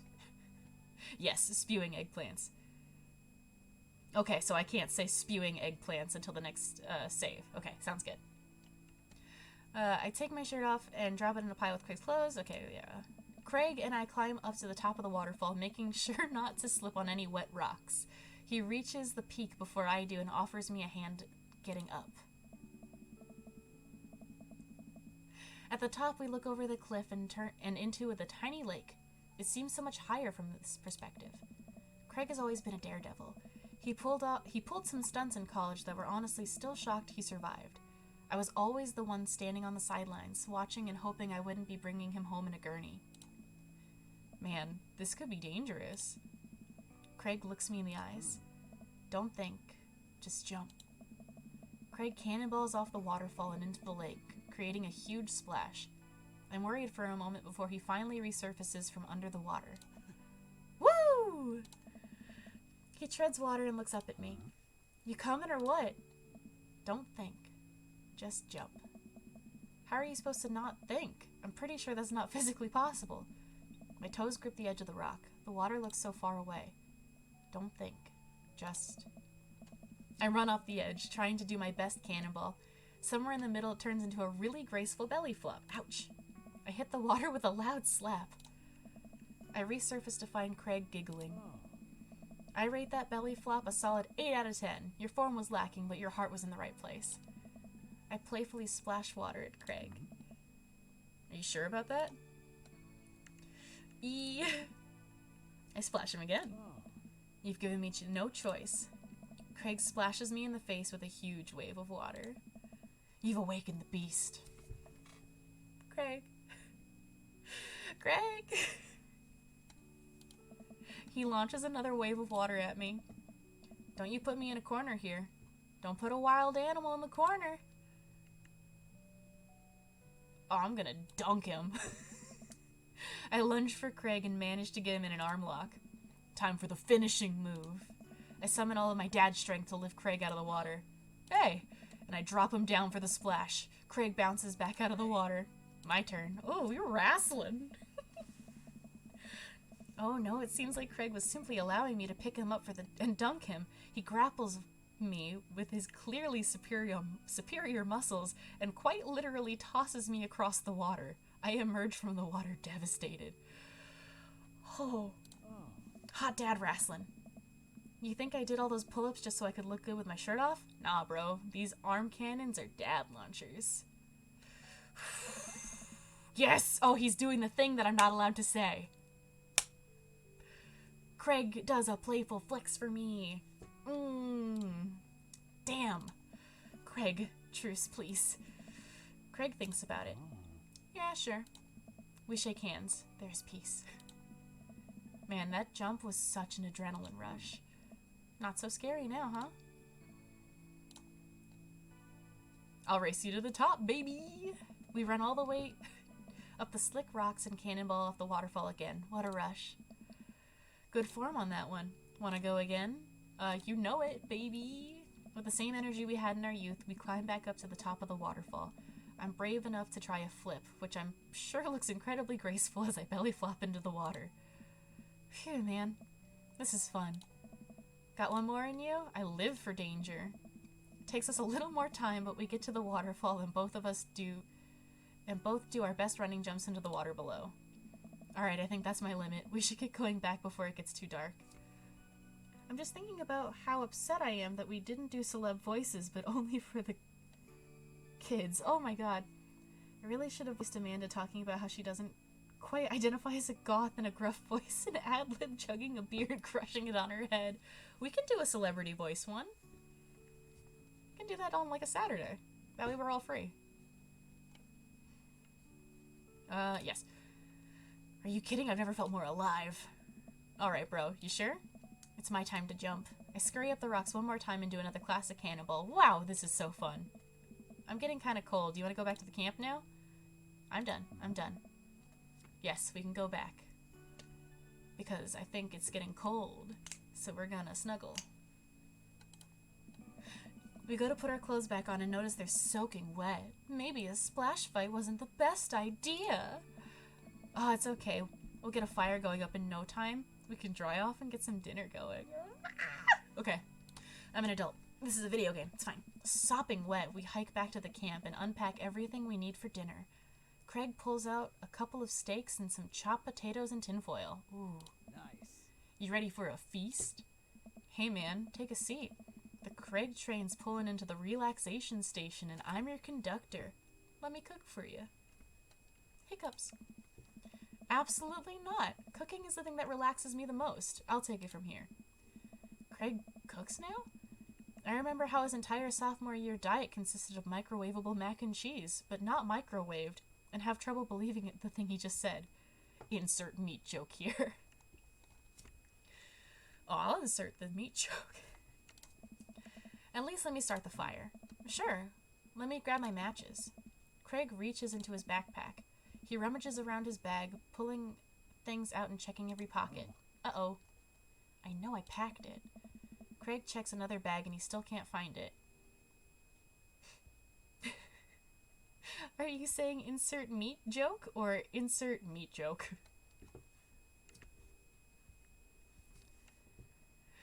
Both. My stomach grumbles, and now I'm more acutely aware of how cold and wet I am. We really need to get a fire started. Okay, well, it's not the end of the world. I don't know. Gosh, I'm so stupid. I could have sworn I packed it. I'm sorry, dude. Oh, don't be. We can figure this out. We can start a fire. We're smart guys. I mean, how hard could it be? I've watched plenty of survival programs on TV. If a naked reality TV star can do it, so can we. We'll need some wood. I gesture to the trees around us. Hi. There's no shortage of wood here. And some tinder. Oh. We can make that work. And then I think some ancient aliens are supposed to come by and give us advanced technology or renovate our house. Depends on the show. Craig and I gather a variety of wood, bark, and moss until we have all the materials that could, conceptually, make a passable looking campfire. Oh. Just add fire, right? That's the fun part. The sun is just now setting and a cool breeze rustles the leaves of the trees around us. We have to work quick. Oh. I've done this in the past and I know I can figure it out. Just give me a second. Any way I can help? Give me some moral support. Lift my spirits and we'll make this fire happen.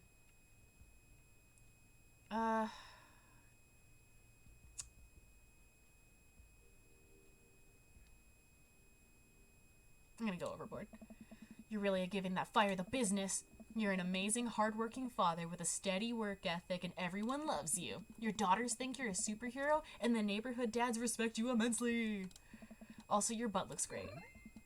Oh, he's doing the thing I can't say. Bro, stop. You'll make me cry.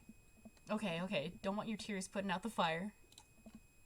Eventually, Craig is miraculously able to get something going. He blows on the embers and gently places the glowing moss into the base of the pit. Soon enough, we have a nice little fire going. Way to go, man! We're regular old outdoorsy fellas. Oh. Hooray for not dying! I take a seat in one of the lawn chairs. Craig brought and cozy up to the fire, warming up my hands. Relax, man. Take it easy. Let me handle the dinner. I watch as Craig stokes the fire and sets up a makeshift grill for the steaks. After all that hiking and swimming and fire starting, I'm able to relax a bit. With the sound of crickets and the scent of steak filling the air, I actually feel pretty calm. Craig expertly sears 2 steaks in a pan he's been heating up on the fire, cracking thyme and crushed ginger over it while basting them both in butter. Wow, I didn't know he was actually good at cooking. The fanciest I ever saw him get in college was when he started sprinkling the seasoning packet into dry ramen and eating it straight up. Ooh. A struggle meal. When did this happen? You used to eat cereal every morning with beer instead of milk. Oh. I grew up, I guess. I think these are just about ready. Craig puts the steaks into a paper plate and sets them aside. I start to reach for one, but Craig smacks my hand away. Dude, let them rest. It'll be more flavorful that way. I patiently return to my seat, eyeing the steaks longingly from a distance. They smell incredible. Craig prepares a side salad for us in the meantime, sprinkling feta cheese into freshly chopped greens. He places it next to a generous pile of roasted potatoes covered in olive oil and rosemary. Oh my god, I'm so hungry now. Once it's all ready, we sit down by the fire and dig in. Oh. Everything tastes okay? I'm in heaven. Mm-hmm. That's what I like to hear. Remember how for an entire semester we would eat burritos for breakfast, lunch, and dinner? Oh. It's so hard to not go back to that. Look at you now, man. You have kids, a great job, and now you cook like a vengeful wizard whose arch nemesis is microwavable food. I'm really impressed with how much you've gotten your life together. Craig laughs, but there's no humor in it. Oh. I'm glad you think that. I glance at Craig while he picks at his salad. He really grew out of his baby face, but there's something about his expression that makes him seem so much older than he is. A sense of maturity he didn't have in college. He looks exhausted. You okay? Yeah. Come on, dude. I've known you long enough to know when you're down. Oh. I'm tired, bro. I think being out here is making me realize just how drained I feel. You work really hard, Craig. It can't be easy. At least a 3-minute rest, you heathen. Oh, man. I have to, for my girls. I volunteer at their school. I cook healthy meals for them. I do everything I can to make sure they're safe and happy.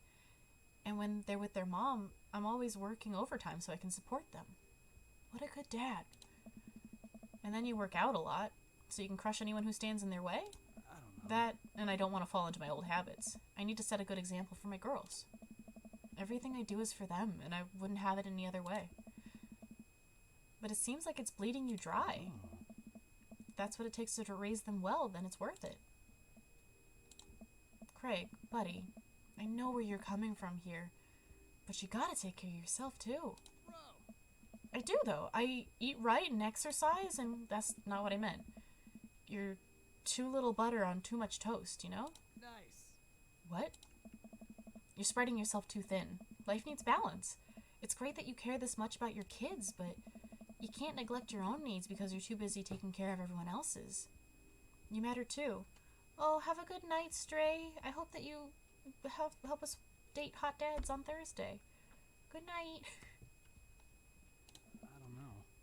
It's just, I know I can provide for my family, and if I take a step back and look at everything objectively, I know I'm doing right by them. Oh. But I can't explain it, man. There's always that voice in the back of my head telling me that I need to do more. It's like it's never enough for me. Every time I try to relax, that voice keeps telling me I don't deserve it. To be honest, I even feel guilty about being out here. No, Craig, buddy. Craig, you're trying your best and you're doing an amazing job. That's a fact. But even if you weren't, you would still deserve happiness. Oh, man. Do I, though? Oh, Craig. Oh. Hell yeah, bro. Yeah, he's doing the thing I'm not allowed to say. Of course you do, Craig. Jeez. I look at Craig and think about what a good friend and even better father he is. He's compassionate, he's hardworking, he's relentlessly positive. He encourages everyone to be the best versions of themselves. He makes me want to be a better person. If only you could see yourself the way I see you. Oh. Craig beams. He gets up and walks over to his supplies. Oh. Come on. I brought dessert. It's just whipped creams and strawberries. Oh, are you gonna use the campfire to torch the tops of some creme brulees? Oh.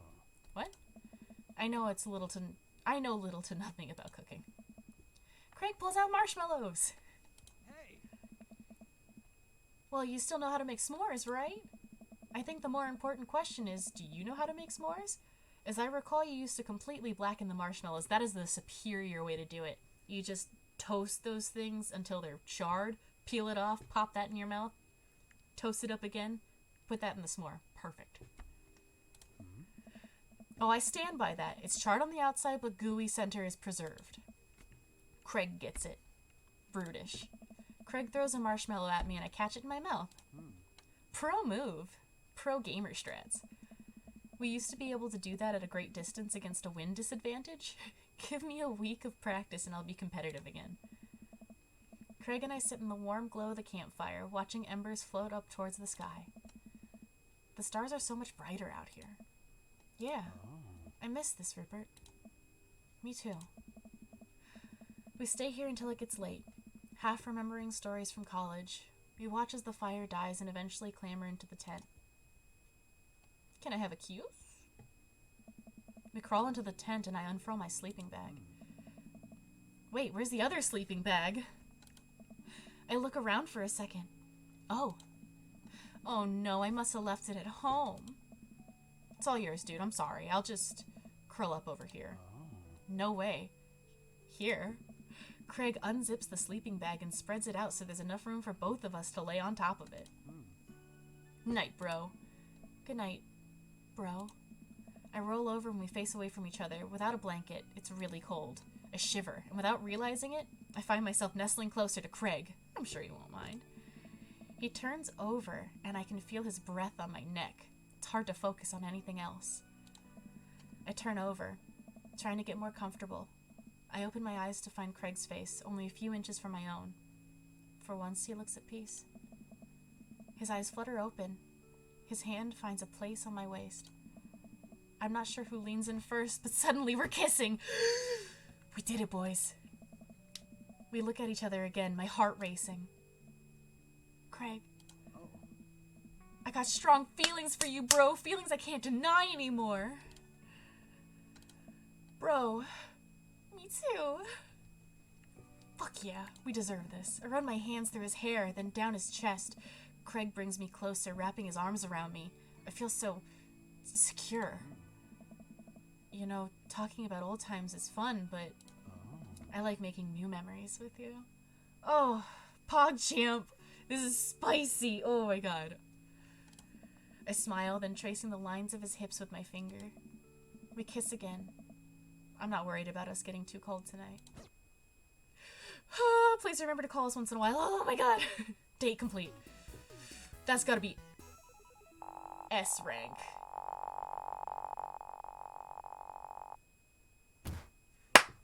Cinched it. Cinched it. Oh my god. I know it's February, but it's hot in here. I know. Oh my god. Whew. I got goosebumps. Exercise regularly and you'll stay healthy. Dad tip. Oh boy. Oh, I got shivers. Oh. Whew. I think I have everything finally set up. Amanda should be here any minute now.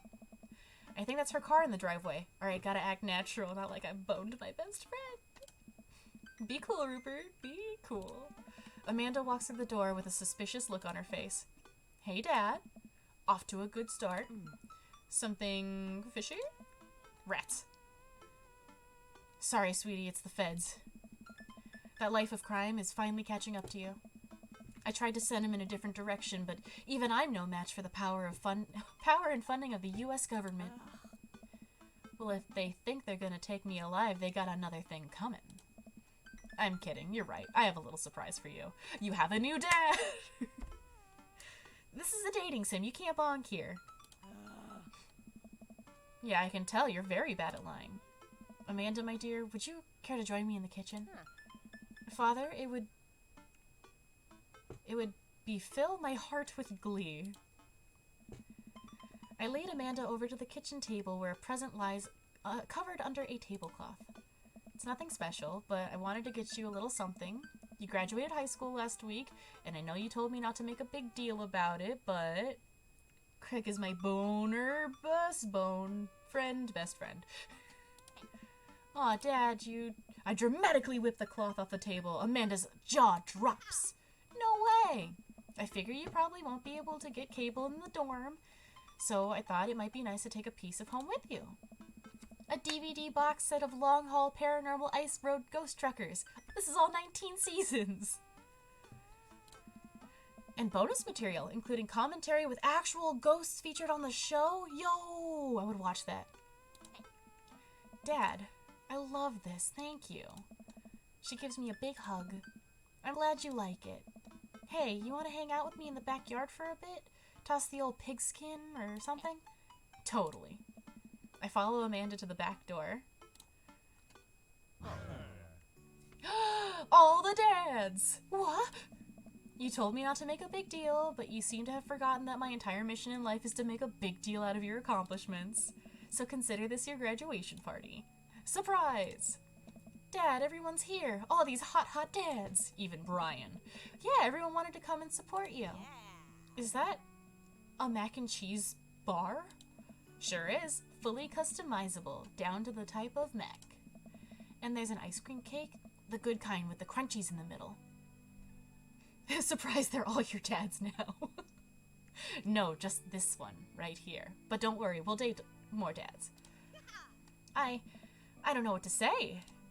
Don't say anything. Just go have fun with your pals, right? I'm so proud of you, Amanda. Amanda smiles and runs to her friends. I should make the rounds and make sure everyone's having a good time. But first, mac and cheese. Mac and cheese, mac and cheese. Rupert! Fuck off, Brian. Brian, you made it! Huh, don't pass up on good mac. What do you think of the party? It's not bad. Just not bad? Yeah, it's not bad. I hate you so much, Brian. Why are you just the worst dad? Don't let him bait you. Don't let him bait you. Thank you for the lovely compliment. Thank you. Fuck you, Brian. This is a, I hate Brian again. Daisy trots out. Love Daisy. Daisy's perfect. Hi. Amanda's dad? Daisy's not perfect, but I still love her. Hey, Brian's daughter. See how that feels? This is a really great party. Thank you so much for inviting us. Okay, Daisy's good. You're very welcome, tiny child who knows how to pay a compliment. Brian and I lock eyes. This isn't over. It looks like you've settled into the neighborhood quite nicely. I've settled into the Kragerhood. Couldn't ask for a better cul-de-sac. Oh. Well, I'm glad. Hopefully we'll see you at more church events. We got a big schedule planned for the rest of the year. Sure thing, Joseph. And maybe if you aren't doing anything later, we could hang out sometime. Are you propositioning me, Joseph, at my own daughter's graduation? Sure, Joseph, that'd be great. Well, see you later. Hugo comes up to me with a plate of mac and cheese. The perfect cheddar to mac ratio. Beautiful work, Rupert. Thanks, Hugo. You know, I'm really pleased to see Amanda going to her dream school. I'm glad she turned it around for finals. Me too. That scholarship money will really help. Amanda walks by and pretends not to see Hugo. Do you see that? Just noom. Amanda, come say hi to your old teacher. Hey. Congratulations on graduating. I know you're going to do great things at art school. Pew pew. I love her. My daughter's perfect. Haha, yeah, thanks. Amanda starts to back away. Wait, I just realized you're not my teacher anymore, so I don't have to be afraid talking to you. You no longer hold power over me. You're right. Go forth. Adult, I can no longer give you detention. Yeah, I'm gonna break anything I want. There's nothing you can do about it. I love Amanda. Are you still mad about that time I gave you detention for breaking my globe? Nope. Oh. And I'll have you know that the globe didn't even fit through the basketball hoop in the first place, so she'll fit into college just fine. Hey, Robert, glad you could make it. Yep. Ooh, Robert takes a sip of his drink. Why is he being so cold to me? Well, maybe it's because we boned him on our first day here, and then we never called him. That could be it. Everything okay? Sure. Why won't you talk to me? I thought we had something. Come on, Rupert. You know what this was. You were an object to me the same way I thought I was an object to you. I figured we were on the same page here, at least from how you were acting. I'm sorry! Fuck! But I don't want to be in this if there are feelings involved. I got too much to deal with as is. I'll catch you around. Hey, dude. We shouldn't have slept with Robert. Fuck. Hey, man. Matt. Let me know when Amanda leaves for college. I'll have a fresh batch of right said banana bread ready for her. I'm sorry, Robert. I'm sorry. Matt, I'm still sad about Robert. Thank you. I know she'll love that. Oh, what a splendid garden party. My deepest thanks for extending an invitation to my son and I. This icebox cake is divine. Yeah, thanks, dude. Good cake. Thanks for coming by. Aw, cute. Hey, it looks like Amanda's hanging out with Briar and Hazel. Let's see what they're up to. Haha, you're all sisters now. Pew pew! Okay, Briar, think of a shape. Hazel, what's she thinking? Square. Briar? Star. We'll get it next time. Amanda leans in close to Briar and Hazel, lowering her voice. Listen, you guys can be real with me. If you're downplaying your psychic abilities, I want you to know you can trust me. Heck, even think of me as the third twin. Amanda, that's a triplet. You know, Dad, by the time I'm done with these kids, we're gonna be finishing each other's... What? You didn't finish your sentence. What are we gonna be finishing? Each other's... sentences! See? Third twin. I have to go. As the party starts to wind down, I take a seat on our back porch step.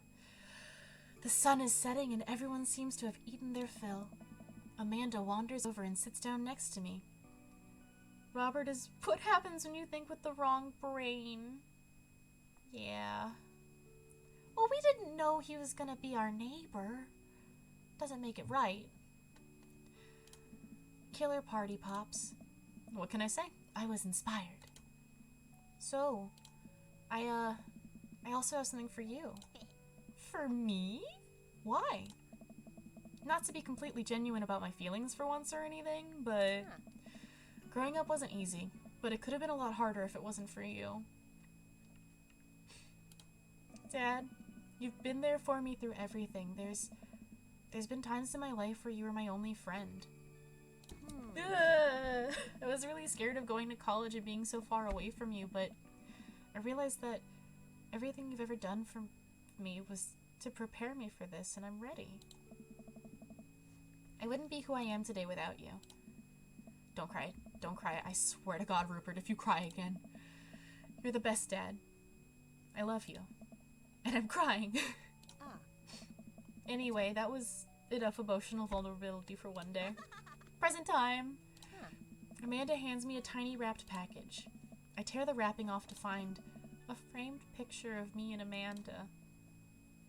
It's us. Kinda shocking all of our photo albums are just pictures of me, huh? I figured we needed at least one together before I leave. Amanda, thank you. Watching you grow up has been the happiest experience of my life. You're such a talented, intelligent young woman, and I'm so excited to see what the future holds for you. Knock 'em dead, kid. Always do. Amanda and I share a hug. This is only the beginning, Pops. Plenty more memories for us down the road. Memories to make and stuff to break, right? Oh, I'm gonna break so much stuff, intentionally and unintentionally. You're probably gonna have to pay for most of it. It would be my honor. Amanda hops up. Looks like someone's been waiting to talk to you.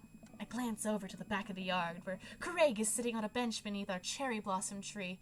He smiles at me. Amanda, don't look at my crush. I'll leave you to it. Me and the Emmas are gonna go get ice cream. Oh, you guys made up?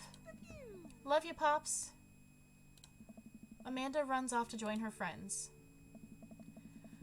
I take a seat. Oh, wow, we got a nice backyard. Jesus. I take a seat next to Craig as the last guests make their way out of the party. Bro. This reminds me of the parties we used to throw. Fewer keg stands, of course. Probably for the best. I don't want to get my hip replaced after a party trick goes wrong. We can leave keg stands in the past.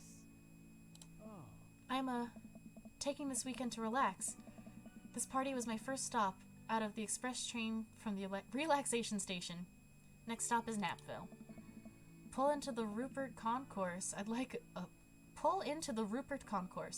to book a ticket to Napville as well. I might have to meet you halfway at eating food directly off your own stomach town. Kill one Emma and frame the other. We both giggle, but man, do I just want to pour some chips on my belly while I hang out in a hammock. Craig, I'm glad you're making time for yourself. Me too. Stress is a funny thing, dude. I didn't realize how overworked I was until we got away from the city. It's honestly just as destructive as binge drinking every night and eating burritos off the floor. I guess we needed to get out of the city more often then. Craig kicks his legs over the side of the bench and leans into me, lying down on my lap. I run my fingers through his hair. You're looking for balance. I admire that. I'm trying not to feel guilty about doing things for myself. It's a process. I'm so excited. Please let us be boyfriends. And it's gonna take some time to figure it out. I might need your help, bro!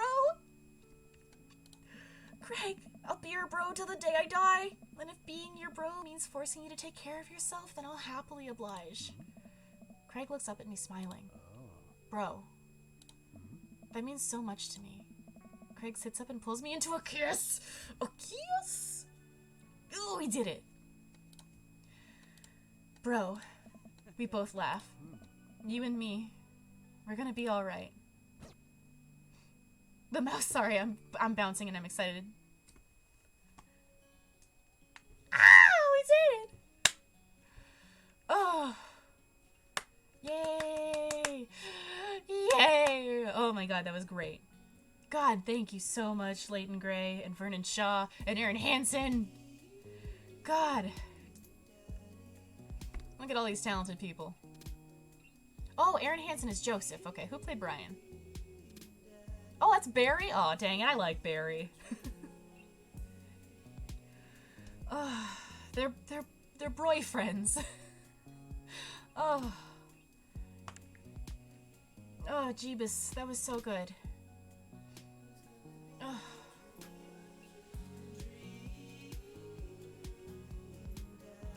Oh my god, so we're gonna... Which dad should we date next? I've got plenty of dads to date, and I think we're just gonna keep dating dads until the end of February. Except for on the 13th, where I have a special stream planned. Hugo. Alright. Get that huge... Oh, I can say exploding eggplants now, or whatever it was. That Dan didn't want me to say.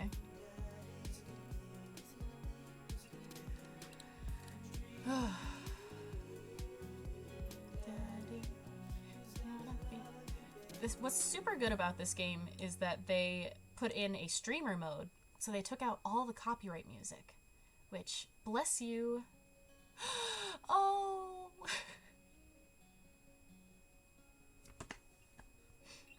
I love it. You're the best, Pops. Amanda. Jen needs to drink so much water to quench this thirst. Oh, you want me to go? I can just go to the waterfall with Craig. That'll quench him. It's the quenchiest. Look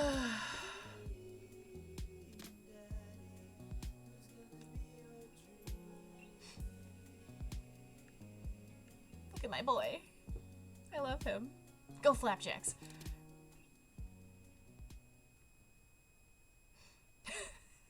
No, we can't show that. Oh, very good. So I think what I can do next time, Dad Rector, is I can go to continue, and I can just load up from Dad Book. That's what, okay, perfect.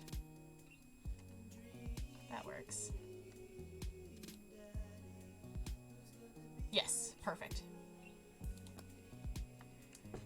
And then I can just date more hot dads. Here, I'll give you a little spoiler that you can, when you date Robert. What a man. But, yes. And then there's mini games, but I guess that Craig didn't have any mini games. I know there's a really hard, like, mini golf game, but I don't know if we're gonna play it because I think that's under Brian's route, and I will not play Brian. He's the worst dad, and I hate him. I think I'm gonna make some mac and cheese. That sounds good. Fuck you, Brian. No, Shane, I can fix Shane. From Stardew Valley. Alright, well thank you everybody for tuning in. I really appreciate it. And I hope to see you all on Thursday.